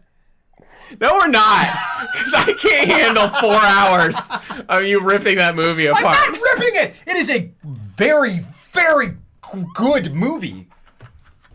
Come on, it's a really fun. Awesome, cool movie. He has a physical, like he was about to say great, and it would have been fine if he had said great because we know how he really feels. But like his body went like this. It's a very good movie. Look, what's a movie that I love that you think is dog shit? What are some movies that you really love? Because that's something RoboCop. that I need to know RoboCop. now. RoboCop. Okay, so you do like movies. Okay. 7. Yeah, I'll throw Fight Club in there. All the President's Men, Dog Day Afternoon, Network. I mean, Network. Yeah. Not well. That's ridiculous. Sorry, like ridiculous for me to say. So that's an awesome movie. Network is great. Dumb and Dumber. You gotta go more eclectic than this, because right now you just have good taste, and it's not helping my argument. Well, I'm sorry. I'm sorry, guys. I'm sorry that I have good taste. No. I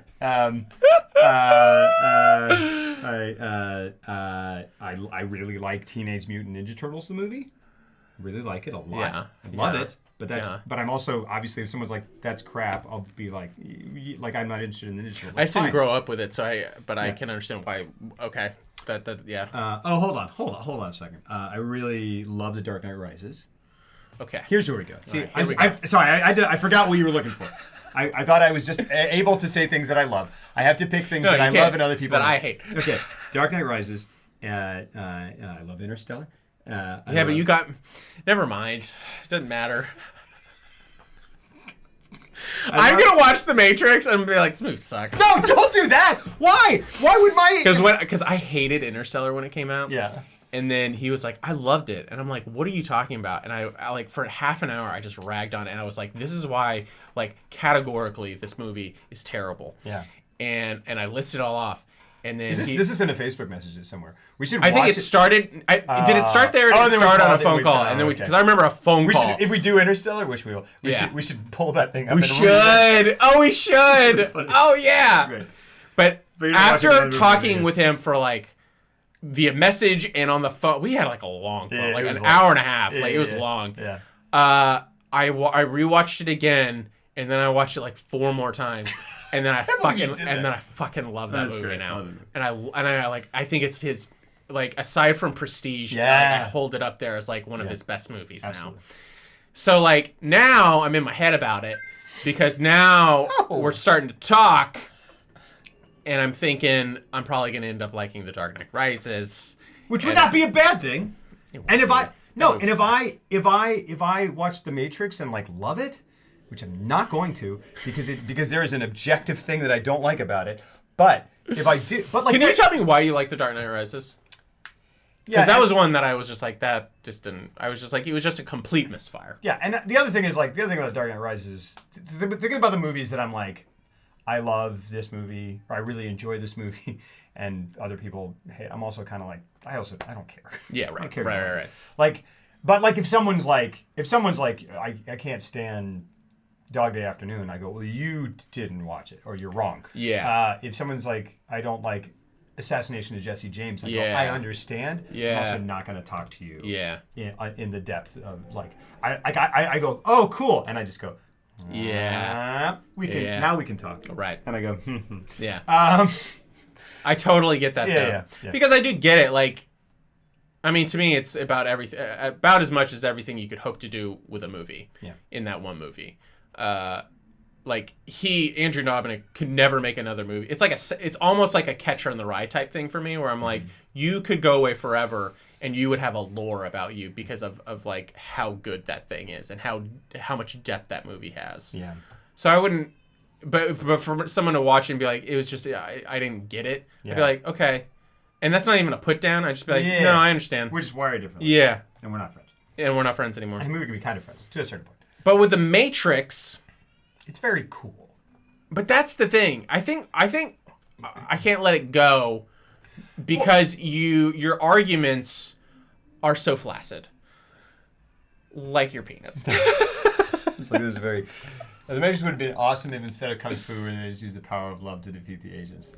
Oh, look at then go up one. Interstellar, all caps. He's like, Interstellar! Yeah. Here's the deal, guys. Here's the deal. Because a true risk is a movie where the upshot is something emotional like that, as opposed to like Christopher Nolan going like, well, I know you just want cool stuff, so I'll just do cool stuff. He's bad Rocky. But see, I think they did more than that with the first one. The Matrix? Yes. Oh, I wasn't saying that. No. I agree. I'm not saying. I think they. I was saying that Christopher Nolan in that movie. Oh, it's like yeah. the first one where he was like, I'm not just gonna make it cool. Yeah. He's like, I'm gonna say something. Yeah. From the heart, and people were like, screw that. Yeah. Give me cool. Well, it was buildings. It was the first time that he went for a legit something that can emotional. actually elevate the film. Yeah, he And was to me, it he very was such much an does. intellectual. Isn't the idea cool? And isn't the idea complicated? And then I'm going to tell it in a complicated way. Yeah. And it's all about the idea, though. It's always the idea. And he would put an emotional through line in there just to carry the idea along. And it was usually pretty good. And it was usually pretty good. But, like, I watch Inception and I'm like, that's a cool movie. But, like, you know. Oh, my gosh. The emotional arc at the end never really worked for me with the kids. And Oh, Inception? yeah. You know, I get it. But I mean, then, but with Interstellar, it was the first time where he like broke it down. Yeah. What's up, Hob? So this guy rating us is one of the best Dark Souls players in the world. Oh wow! And it's like 1 billion people. Oh wow! And all these billion people are going to hear me trash the Matrix, so it's gonna they're all going to immediately leave. Thank you, dude. What's up, Hob? Goodness gracious. Welcome, guys. Welcome. Thank you, freaking Hob, for those Hello, 14 Hobby. months. Hey, dude. Hi. How are you? How did it go? This top-notch good old Christian themes director. Wait, what? I've never gotten anything particularly. That's interesting. Not bad, man. Good to see you. Hope the run went okay, my friend. We're talking about Heat, but actually now we're talking about the Matrix. The Brothers Love was just said Hob was the best. I said, look, Heat, look. Everyone's there. There are a couple people right at the top, and they're all just sitting at a table talking to each other. I'm not gonna, Hob is ridiculous. Another, the idea of love being the only other thing that's capable of traveling through time is interesting, worth exploring. I think Nolan handled it in a super ham-handed, superficial way. He didn't really explore it in any way. It was just a plot device. I disagree, but that's okay. It's okay that we disagree. I love you, Emblock. It's okay.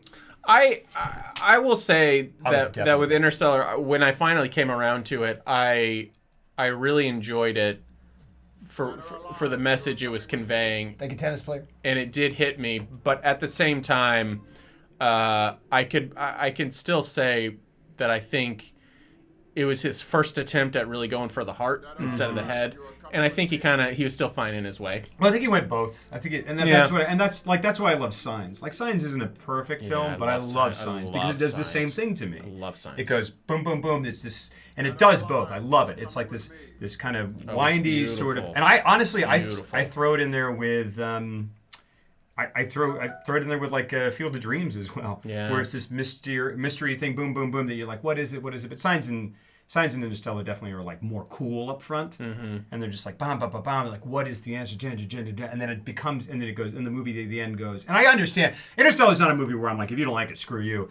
I totally understand why people lose it at the end because the movie's going bam, bam, bam, bam. This is what the movie's about. Yeah. And Signs does that. Yeah. And Field of Dreams kind of does that, except it shows its hand the whole way. It's a hard thing to overcome when you're literally building a movie and you're the guy who does all the intellectual inception shit, and you're like boom, boom, boom. It's almost like a joke that you would be like, you know what the real answer is? Love. And sure, but it's a beautiful sentiment. I agree, and I think it works. And once you get past that, it's great. Unbreakable is very good. Unbreakable is a movie, honestly, where like... Let's rank Shyamalan right now. What's your top I guess it's Shyamalan? got to be Signs. Okay. Let's lay them out first. So it's there's Sixth Sense, Unbreakable, Signs, The Village, Lady in the Water, The Happening, Last Airbender. I hadn't seen it. This other one with the Visit or something, The Visit, where it's like, which I haven't seen. And then James McAvoy does a billion characters. Glass, yeah.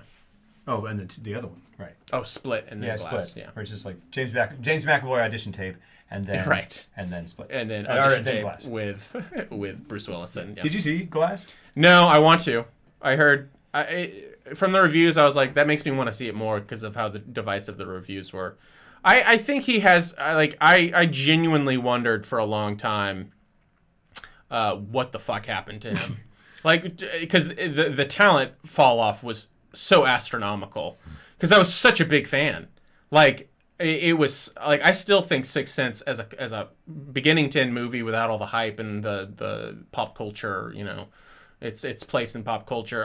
It's my favorite, and then it's Signs, and Sixth Sense is your favorite. I would put Signs almost equal to Sixth Sense. Yeah. But if you didn't know what the twist was for Sixth Sense and you didn't know the pulp culture lore and like where it was and all that shit, if you just watched it, it's fucking mind blowing. Yeah, totally. It really is. And it's beautiful and it's stunningly made. It's a huge thing. And and it's so subtle and it's so beautiful and it's so emotional with the car thing and the breakdown. And it is a fantastic movie. Thank you, Golders. It's absolutely. It's got to be because it's one of those movies. Honestly, it's kind of like it's one of those movies that is a genre film, but then fills it out so much. And those are my favorite movies. Those are my favorite movies. Take the genre shit. Because I love genre shit. Absolutely. And I love, I'm like, okay, I know where this is, and I know what the beats are, and then I love it when they're just like, we're going to tweak it here, and here, and here, and then we're going to give, I love it when they give a huge, and we're going to give depth. Yeah, absolutely. So you care about all of it. And those are my favorite movies. Totally. And so. And that's Heat, and that's a lot of, all the best Shyamalan, and that's. Yeah. And that's. It's kind of Spielberg. In a way, Spielberg just is so virtuosic at doing the genre stuff. It's definitely Spielberg, but Spielberg is more like just down the barrel of that genre stuff, and then with people that he just peppers in there that you care about deeply. Yeah, and it just goes, but it's genre, and it's just and it's all he never genre even is front and center. Genre is front and center, and he just does genre so well that Indiana Jones. It's like he was it's a riff on serials, but then it just became... Yes. That is what... Yeah. That became the thing to riff on. Because it was so true and so I don't know, but like I wouldn't say that it had a huge emotional undercurrent, and that's not the point of that movie. Yeah. And it does what it does so well. And that's you don't necessarily want much. Yeah, because it's a send up of the serials, and he just It's big fun. Yes, it's big, incredibly well done. It's a hero. That's a hero. It's fun turned into art. It really is. It's the art of fun, because you go, this is just like not like I mean, it's so well done. It's just so well done that becomes the art. Yeah. And it's like I'm not necessarily going for some sort of deep epiphany or some sort of emotional resonance necessarily, not any sort of deep one. Yeah. And then he started doing that later. And when he started to do it, like, we're gonna have to do Empire of the Sun at some point, because I got it it came out on Blu-ray last year, and I got it, and then it just sat on my shelf. I was sick one day, and I popped it in, and like, holy shit! Like it doesn't. Yeah. It is rarely mentioned in his filmography, and in particular his serious efforts, and it is one of his most artistic. It's great. Beautifully made. It's a fantastic film. Yeah. Like, it is just as good as Schindler's List. They didn't want to give it to him. They didn't want to give him the credit yet, and he had to go real hard with Schindler's List and be like, okay, you didn't buy the whimsical approach of seeing the war through the eyes of a child, which is a fascinating way to approach it, and it's a beautiful film. I haven't seen it since I was a kid. I need to rewatch it's fucking stunning. We need to do, if we can find, sorry, go ahead. No. If we can do it, if we can find a fourth, we need to do like Empire of the Sun, The Color Purple. Yeah. Schindler's List. I've never seen Color Purple. Oh. Yeah. I wouldn't call it pleasant. Yeah. But it is like, we can find a fourth one. The C-Lab, thank you for the follow. Unearth87, thank you for the follow. Sable Blix, thank you for the follow. Hosted Radio, thank you for the follow. Tennis Player 26, thank you for the follow. Lonesome RM, thank you for the follow. Gamma 281, thank you for the follow. By the books, for other works. I love that in Sixth Sense, some of the stuff he interacts with are bright red. That's interesting. Yeah, like it's such an accomplished movie. It really is. That when he started to like The Happening and Last Airbender, like, it was just the sheer fall off in like taste that I was just like, what happened? Because like Unbreakable, Sixth Sense, Unbreakable, Signs, and then for me even The Village, I was like, the utter craftsmanship, and elegance and just the overall tastefulness in which he told his story as a storyteller. It was so tasteful. I can't wait for that. I can't wait for Shyamalan. I can't wait for there's Shyamalan. And like, I think we should throw in something that didn't work, but like, I just remember watching The Happening and be like, what happened? Yeah. And like, After Earth, did you? Oh, I forgot about it. No, I didn't see that at all. It didn't even feel like a show. Like, I was just like, what is this? Yeah. It was the last one I saw in the Happening theater. was the first one where I was like, oh, what? Yeah. I had a weird thing with the Village where like and I've talked about this, where like maybe, I don't know, 20 minutes in the movie, 30 minutes in the movie, I leaned over to my wife and was like, wouldn't it be funny? It's ridiculous. This is a ridiculous thing where I was like, wouldn't it be funny if like they go outside and it's just like modern day? Yeah. And there was not a single thing that tipped me off. Yeah. I just went like, wouldn't it be funny? I said that. And then like I watched it and I kept watching it and it ended and it did that and I was like, well, that's not his fault. What the heck was that? It was really weird. Did you not like it? No, I did like it. See, me too. And like, but I did like it. But you know how the ending is like, to me. I mean, obviously to many people, the ending is like it is what you take with you. And the ending was such a strange experience for me because I was like, it is what I jokingly said. That's weird. And now I'm kind of thrown, and I just had a weird. I feel it's because it's one of those things where it's like, it's not so much a twist as it's a lie. Yeah. It's a lie. Yeah.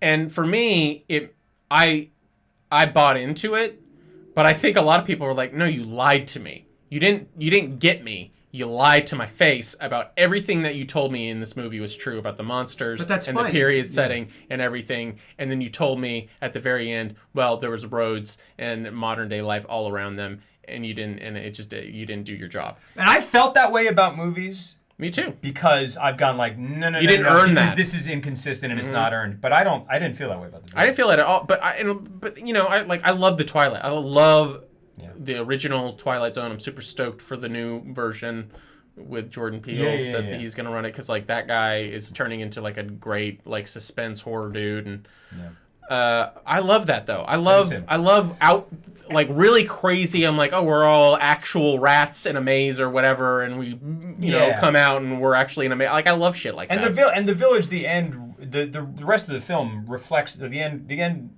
I mean, they connect because of it's such a like an insular society. Yeah. There's such a strong like this is it, and then you go, that's why it fits. There are other movies where like if it's like if you were watching Heat and then it like zoomed out like in Men in Black and it's like a snow globe or something, and you're like, Okay. you're like I'll kill you. I will was kill you. thinking about that shot the other day Of Men in Black. of Men in Black, and I was like, do they ever address that in 2 or 3? I don't think so. Because they're marbles. Yeah. In an alien marble set. Yeah. And I'm like, does that... And it's weird to me that they never go back to that. Yeah. Because I'm like, that's a pretty huge, huge thing. Like they do like. Yeah, Men in Black 5 is like a completely CGI thing where it's about those guys in the shooting pool and it's just mean streets. Yeah. It's pretty great. Hey, Johnny boy. Oh, Zorblak's Zorblak's $50. Oh, and he's like, yeah, man, make him come over suck here. my jug on. Boom. Hold on, flink. Hold on, we're playing marbles. For the last time we played marbles, you owe me. Goldberg goes, Signs. Yeah. Say what? I loved Unbreakable. I saw Signs when I was like less than 210 and could not finish it. LOL. 21 maybe? Or 10. Interstellar OST. Yes, it's great. 10. There you go. Thank you, darling. Yeah, I do lighting for TV and film, bruh. Wait, what? Cool, man. Cool. That's cool. Definitely the idea. Okay. Chip. Personally found Signs kind of predictable. They didn't add in character development. It wasn't really about overcoming that final moment in the house. Signs. Interesting. Because Signs is not about aliens. It's just, well, whatever. Interstellar is huge with my friends who are first, second gen immigrants or kids with parents who had to travel a ton during their childhood. No one's upbringing was turbulent, and that tension's at the core of the film. Interesting. So this is blood money half the time, though. Crazy hours, not even time of the day to watch Hobby. Oh, you're talking about film work? Ooh, The Village. I forgot about that one. Lady in the Water. Don't watch Last Airbender. The Visit was awful, honestly. Wait, what did he say about Heat? It's literally one of the best 5 or 10 films made in the past several decades. Word. It is quite good with some flaws. Sixth Sense, it's very good. It's very good, and it's great It's a at great the film. end. It's great at the end. It's a top. It's What's in my the plus? top 3 of all time. I would not of say all that time. for myself, but it is great. It ends up being great. Apocalypse Now. Sixth Sense, Signs happening, Water Glass Village, Ember. Heat. It's really that is Maybe Heat's at number 3. after. I have to put Saving Private Ryan in there because it just got me into movies. So it'd be like Saving Private Ryan, and then Apocalypse Now, and then like JFK, and then Heat. Man, you sound like such a serious dude. Well, I am. Yeah, I don't have movies like Dumb and Dumber in my when I'm listing great movies. I love that movie. Everyone does. I love and I started Dumb and Dumber. dipping down because I started actively kind of being like, what's a movie you could not like? But I know you don't. I love that you don't you're just just like, I'll go for a comedy. Yeah. This guy, this fucking guy. I love that Sixth Sense so much to the right. Oh, sorry. Sixth Sense. Okay, so let's do this because that was an interesting thing. I think Signs. I mean, personal favorites are like best filmmaking wise. No, let's go with your favorites. Okay, Signs.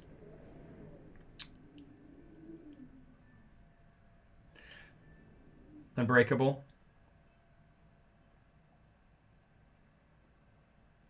I don't know. I really was. Sixth Sense really got me.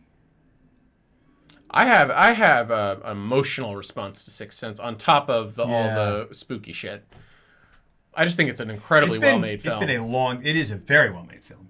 Very Beautiful. well-made film. All the red and like all the ways that and like just like on a technical level it is beautiful. Agnariel, thank you for the phone. It seems so. It gets a huge emotional wallop out of me by the end, and the twist works so. Yeah. It's not only done incredibly well when they go back and you see he's not interacting, but it also just feeds into me wanting to watch it again and having a completely different emotional experience with it. and I feel for that. Like it works on so many levels for me, and it has absolutely been tainted because Sure. it's the twist movie. Sure. And I think people think lesser of it because of that, and they shouldn't, because there's shouldn't. a reason it was as big as it was. Oh, it was because gigantic. he knocked it out of the fucking park. That took my breath away. That ending, absolutely, and it is very emotionally resonant. My thing, it's weird. I think The Sixth Sense is a horror movie that goes above and beyond. Mm-hmm. I like beyond. You think it's a horror movie? Yeah. Okay. I think that's where it would be classified. I guess you're probably right. I mean, there's so many jump scares in it. Yeah. I think. I guess like horror is like horror suspense a thing. It's I mean, to me, yeah, suspense. Like I feel like it's an odd bird because. I mean, I think you'd. I mean, like if you were doing Blockbuster, I feel like you'd. Yeah, you're right. You'd have to put it in horror. Yeah, you're right. I think, but so it's a horror movie that like really kind of like punches outside its weight. And It's kind of like what Guillermo del Toro does when he's doing something super personal, like not in the sense that it's horror, but like Pan's Labyrinth. That's a fantasy movie, but it's punching outside its weight. It's going for more. And I feel like, and so it's interesting though because I feel like Sixth Sense is a horror movie that, is really doing more than it needs to. Mm-hmm. And I feel like The Village is maybe a movie for whatever reason. And I have to watch it again because I had that weird thing at the end, but it kind of doesn't quite. It didn't quite hit me the way it should have because I oddly, weirdly predicted it with for no reason. Yeah. I abstractly was like, wouldn't this absurd thing be? And it's so weird. But what The Village is going for is something that's more, that I dig more. Yeah. Something that's more my style. Yeah, I like it almost. It's not that I have no issue with the twist. Yeah. The twist almost has no effect on me whatsoever, though. Yeah. In the sense of why I like that movie. Right. It's everything that precedes it. I agree. Yeah. That movie is so fascinating. Yeah. And so I kind of feel like I would go Signs. There are some things about Unbreakable. There's a simplicity about Unbreakable. Mm-hmm. Unbreakable's great. Unbreakable is great. And I didn't really realize it until I rewatched it semi-recently, and I was like, Robin Wright Penn is so good in that movie. Yeah. She is unbelievable in that film. She is so like that's an Oscar performance. That is 100% an Oscar performance that got overlooked because it was. It's an Oscar, I mean, for Bruce Willis too. Yeah, if that movie comes out today, it gets nominated. Oh, without question. It's all. Yeah, I mean, you're right. When he's like, he's particularly these days, but yeah, when he's kneeling in the bathtub after the train wreck, they do a shot like shooting up and like the water's cascading around his face and he's like crying but not crying, but he's just like. It's the first time where he's been alone and he can just let go. Yeah. And it's just stunning. It's like the best thing I've ever seen Bruce Willis do ever. Yeah. And he really kind of brought his A game to that. And there's a shot of doing the paint cans. Yeah. It's such a great scene. It's just like, let's see how much we can put on. Yeah. The music in that is so it's beautiful. And there's the music is so great. That soundtrack is unbelievable. Yeah, and music in his films anyway. He's one of my favorites. Yeah. Totally. But there's a shot too. There's a scene. I can't exactly remember. It's gosh. It's a scene. Robin Wright Penn comes to his door. He opens it, and it's just on her, and it stays on her the whole thing, and it is some of the most stunning acting I've ever seen, and it is just every second of her in that film. He lingered on that. I heard that he refused to do coverage. Yeah. And he'd be like, no, we're just shooting it from this one angle. It's brilliant. He's like, we're only going to shoot this conversation from a wide shot at the stadium between him and Glass. That's it. We're not punching in. He's like, you don't want to get close-ups of them? He's like, no. No, it's great. And like that scene, I know what you're talking about. Beautiful. And it goes to show that like when you just let a scene go. Yeah. Sometimes just like, and sometimes it'll be, but it's going to make the audience uncomfortable. Like, good. Yeah. If they'll get past that after 5 seconds. Yeah. When they're uncomfortable, they're gonna immediately jump past that and just go for what it is. Yeah. And it's amazing when you can just go into that new territory. There's a whole there's a whole form of filmmaking that's based on, there's a whole filmmaking philosophy that's based on making people feel uncomfortable, so that you start like holding on something and kind of holding on something that's not instantly interesting, and you just kind of go. What's it called? It's called transcendental filmmaking. It's first reformed. Interesting. Yeah, it's what makes the first bit of first. I'm reformed. gonna look into that. Yeah, I got a book. It's great. It's I mean, it's without having it have been said explicitly to me. It's 100% what Roma is. Like you hold what and you have to start. You as an audience member start going. What you know? I love that. And it pulls you in instead of going. Look, isn't this interesting? You go. Something's interesting about it. Find it. And it's you immediately get an active viewer, and you can't. It's not like a gimmick. I mean, and some people, if you're really skilled, you can do it, but it's not a gimmick. It's you like do a it in style of yeah. I mean, really. I feel like it's brilliant. In some ways, like the conversation, yeah, is a bit like that. Yeah. But he was using it more from like I wanted my cameras to just go back and forth like security cameras. Yeah. But that it kind of lends itself to that because half the time you're not looking at anything really like it's just characters going in and out of frame and you're right like if you do your job up front where you can get them engaged from the get-go and they're into the movie and there has to be substance there there if it gets them to lean in and like really pay attention and you'll probably get a lot of people who go but the ones who stay that's cool. I love it. It's a book. It's funny that it's a book that he wrote when he was like 20 or something. Paul Schrader wrote it? Yeah. I'm going to need to read that. He wrote a book. I mean, I don't know if he named it, but he wrote a book having observed this. And kind of wrote, and there were like a lot of like Bresson or Rob Bresson. Bresson, yeah. I think Ozu. Yeah. Bunch of people. Very interesting. I love Ozu. Yeah. I've only seen 2 movies, but I loved them both. Like, I was like, oh, this is an old movie that is as devastating as any modern movie ever is. Like, in a very... Like, I saw Sancho the Bailiff, and I was like... I just bought it on a whim, like, for the half-off Criterion. I was like, that looks cool. I've been wanting to watch an Ozu. And then I finished it, and I was like, oh, God. Yeah. Oh, God. That was the saddest thing I've ever seen in my life. It was, like, made in 1942 or something.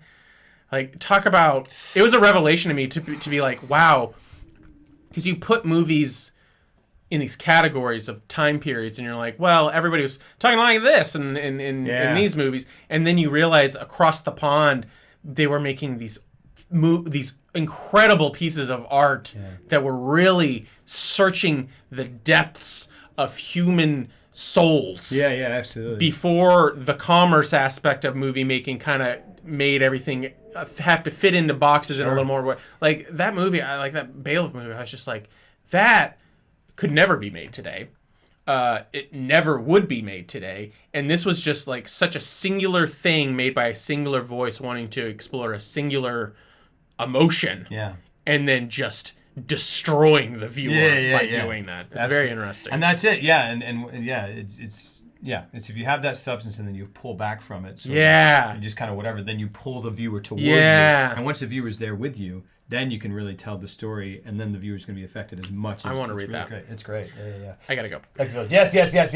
Seen Bird Box. I have not. Didn't care about the happenings. The supposed new Matrix movie. Is they're doing another one? That's interesting. Allegory for a demon invasion and not an alien. Things of water nonsense makes sense. That's interesting. It's about faith. It's a movie about faith. Losing and finding faith. To me. Blockbuster suspense. Sisters gonna read all fight. It's scary. There's emotionless. He finds the girl's videotapes. Always gets to. Yes, that's awful. All right.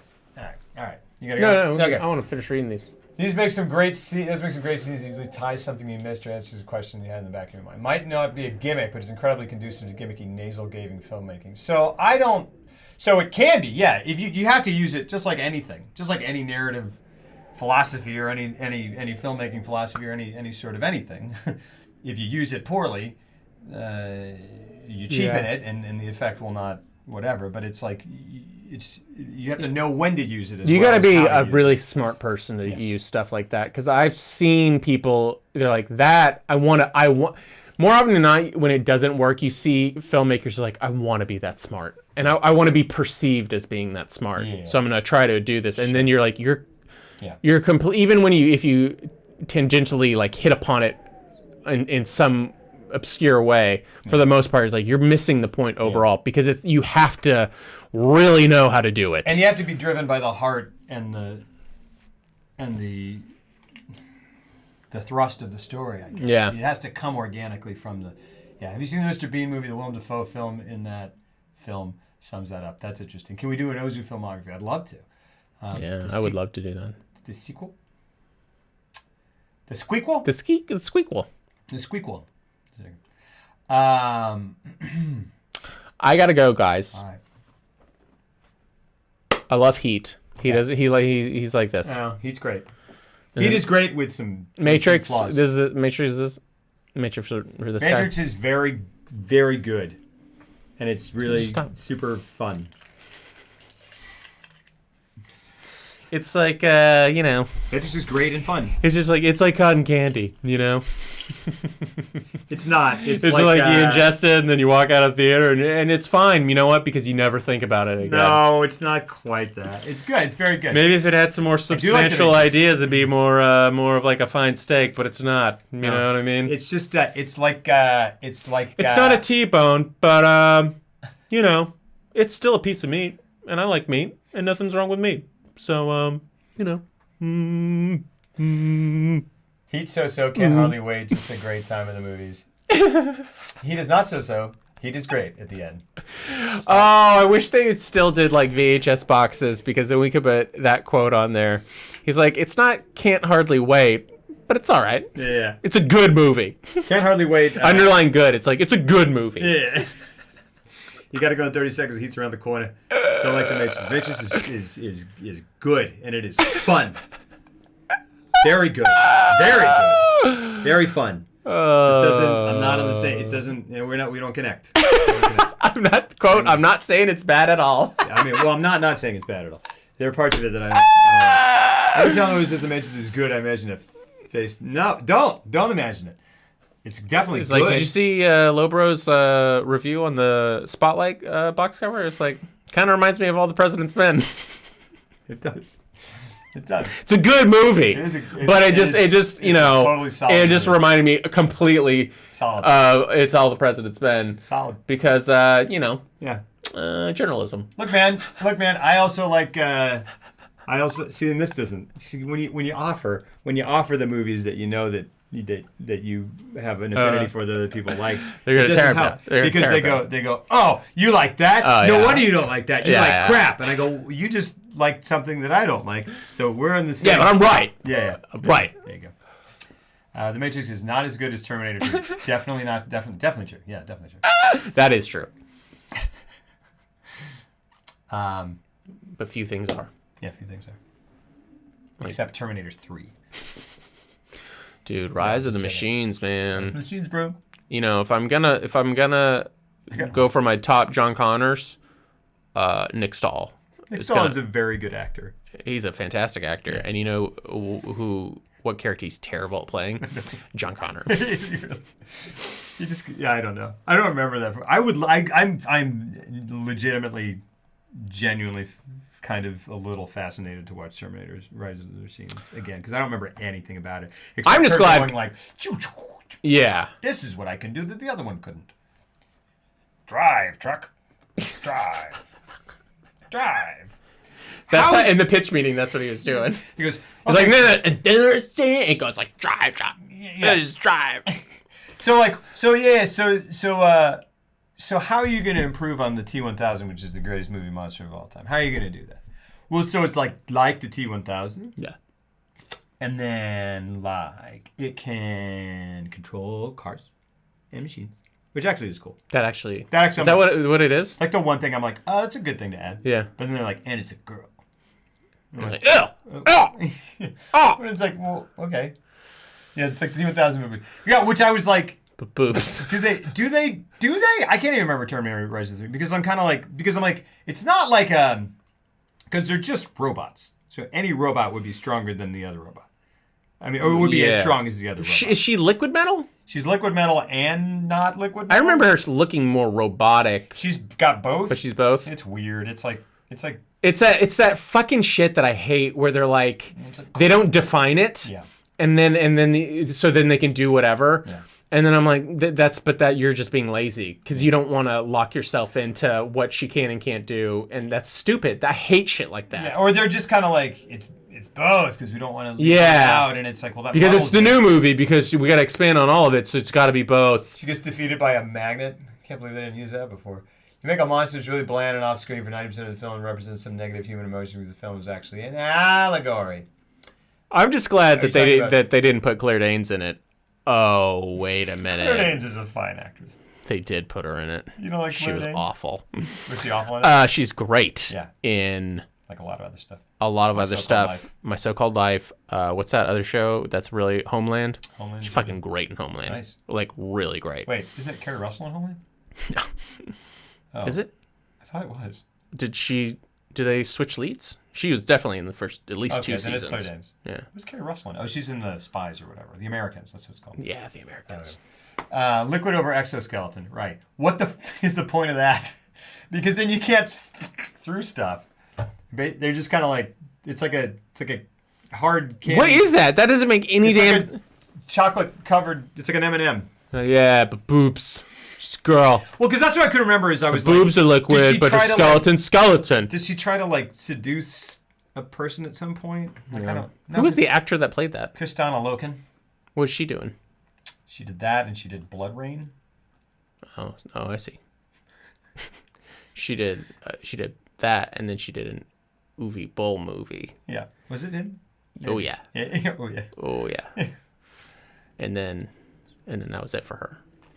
I don't know what else she was in, but those are the ones that come to mind. Blood Rain. Yikes. I didn't. Did you see that? I've seen all his movies. Fucking love him. They're basically invincible. We should do it. We should. They're basically. He did like a Holocaust movie, I heard. Oh.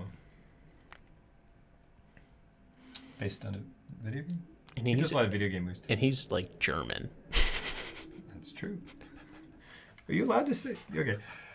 Liquid over exoskeleton. She did that Blood Rain movie, which is an awful video game adaptation. Well, so it's a video game adaptation. Sat in the room going, how are we going to do this, guys? We're going to make a third. What's going on? Let's combine them all. Perfect. Yeah. I mean, like, I kind of was like, she can kind of control stuff like Maximum Overdrive. She can control electronics. Yeah, that's cool. That's cool. It's a different movie. It's okay.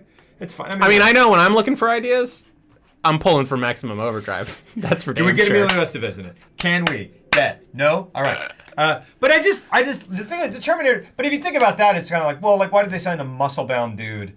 Like, why does he have to be because the exoskeleton was so big. Yeah, that that's makes what sense. Fits it? That's how I always took it. Okay. As opposed to, like, he won't stand out.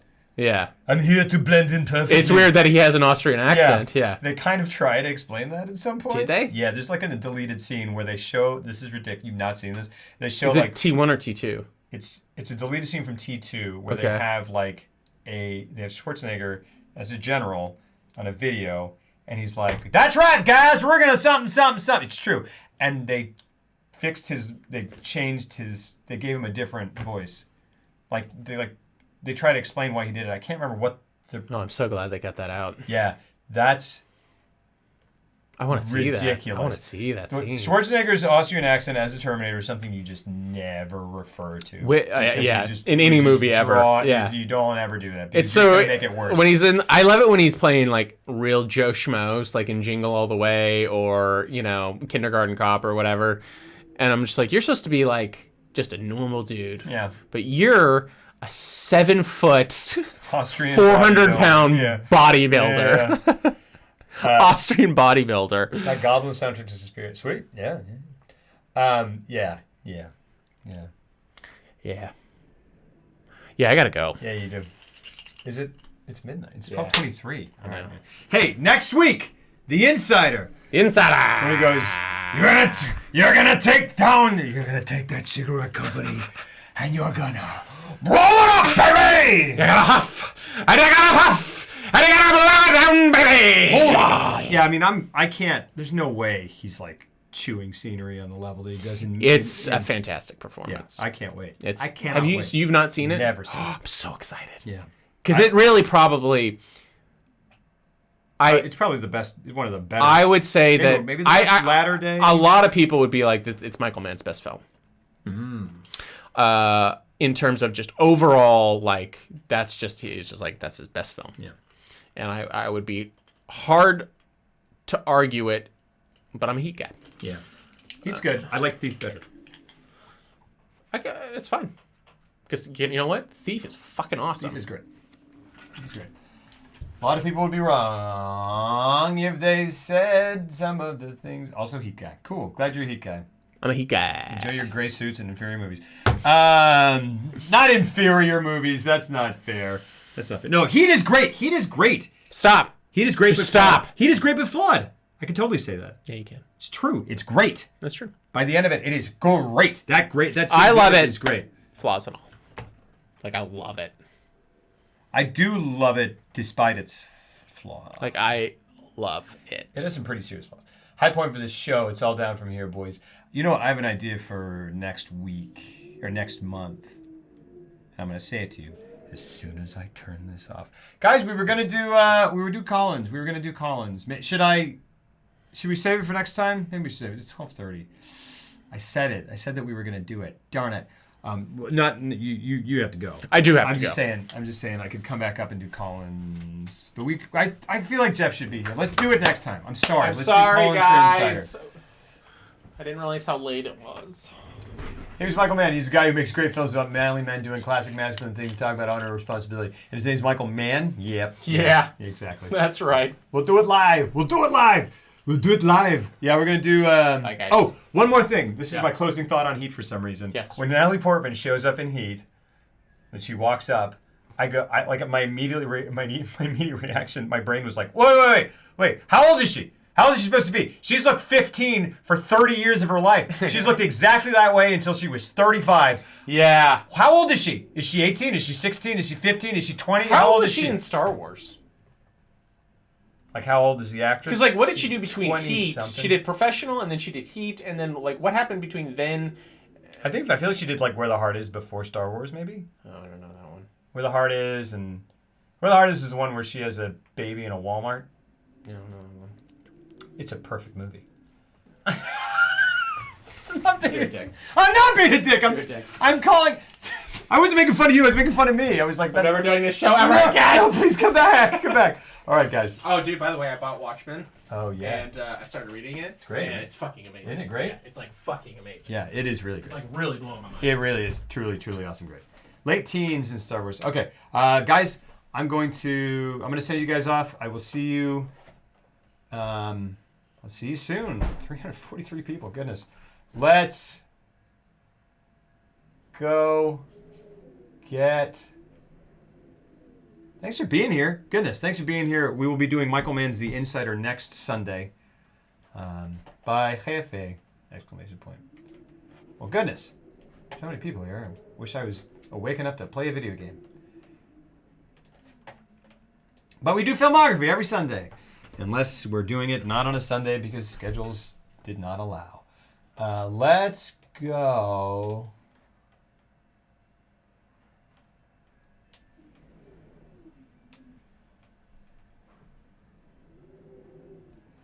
Do you guys want to watch Fortnite?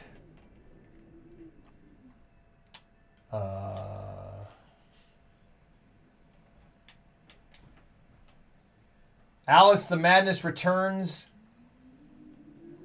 Or Tom Clancy's something?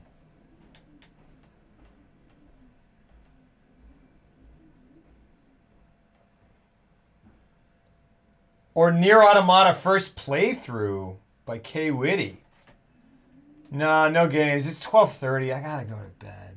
But I'll be back on, at the very least, Friday. Yeah, sorry, guys.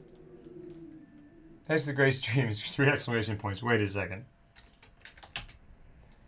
I found this channel via a random speedrunner who's watching, and not your brother, whose streams I've watched a few films. Never found a guy talking about Michael Mann. Hey, Radsby, we talk. So filmography is a movie where we assign a film. So for next week, for next Sunday, actually coming up this Sunday, we are going to watch The Insider. It's Michael Mann month. Next month, I have an idea of what I'd like to do, but I'm going to talk to Jeff about it, and we'll get back to you. The week before this, we did AI. No, we did like alternate Valentine's movies. We did Punch Drunk Love, Lost in Translation, but only one more. Oh, To Die For. Before that, we did AI movies, which was 2001, Her, Demon Seed, and Alphaville. Michael Mann Month. We got 2 more for Michael Mann Month. We got The Insider, and we're doing Collateral. So this Sunday is Insider, next Sunday is Collateral. We will be doing those. Next month, we're going to do My Favorite Director. Oh, well, I'm going to ask Jeff. That's why I'm not saying it yet. I'm really excited about that possibility. But we have tons of stuff that we've talked about doing. So any of it would be fun. Finch is. I would watch anything that Finch does. He is not my favorite director, though. We're gonna go get Kay Whitty. Let's go get Kay Whitty. Lots and lots of love, guys. Thank you so much all for coming in here. Thank you for the follows. If you're into movies, hang out and come back and watch this on Filmography. If you're into Soulsborne, I just did my first SL1 run, and so I'll be getting back into that after I take a little bit of a breather. And then we'll be playing Sekiro. All right. Her was better when it was a subplot in 2049. Oh, dang. Hey, can you come close this front door after I walk out? Yes. Let me. All right, guys. I'm gonna let this raid, and I'll be. Thank you so much for being here. Truly, Filmography is like my heart and soul. Thank you for being here. Lots of love.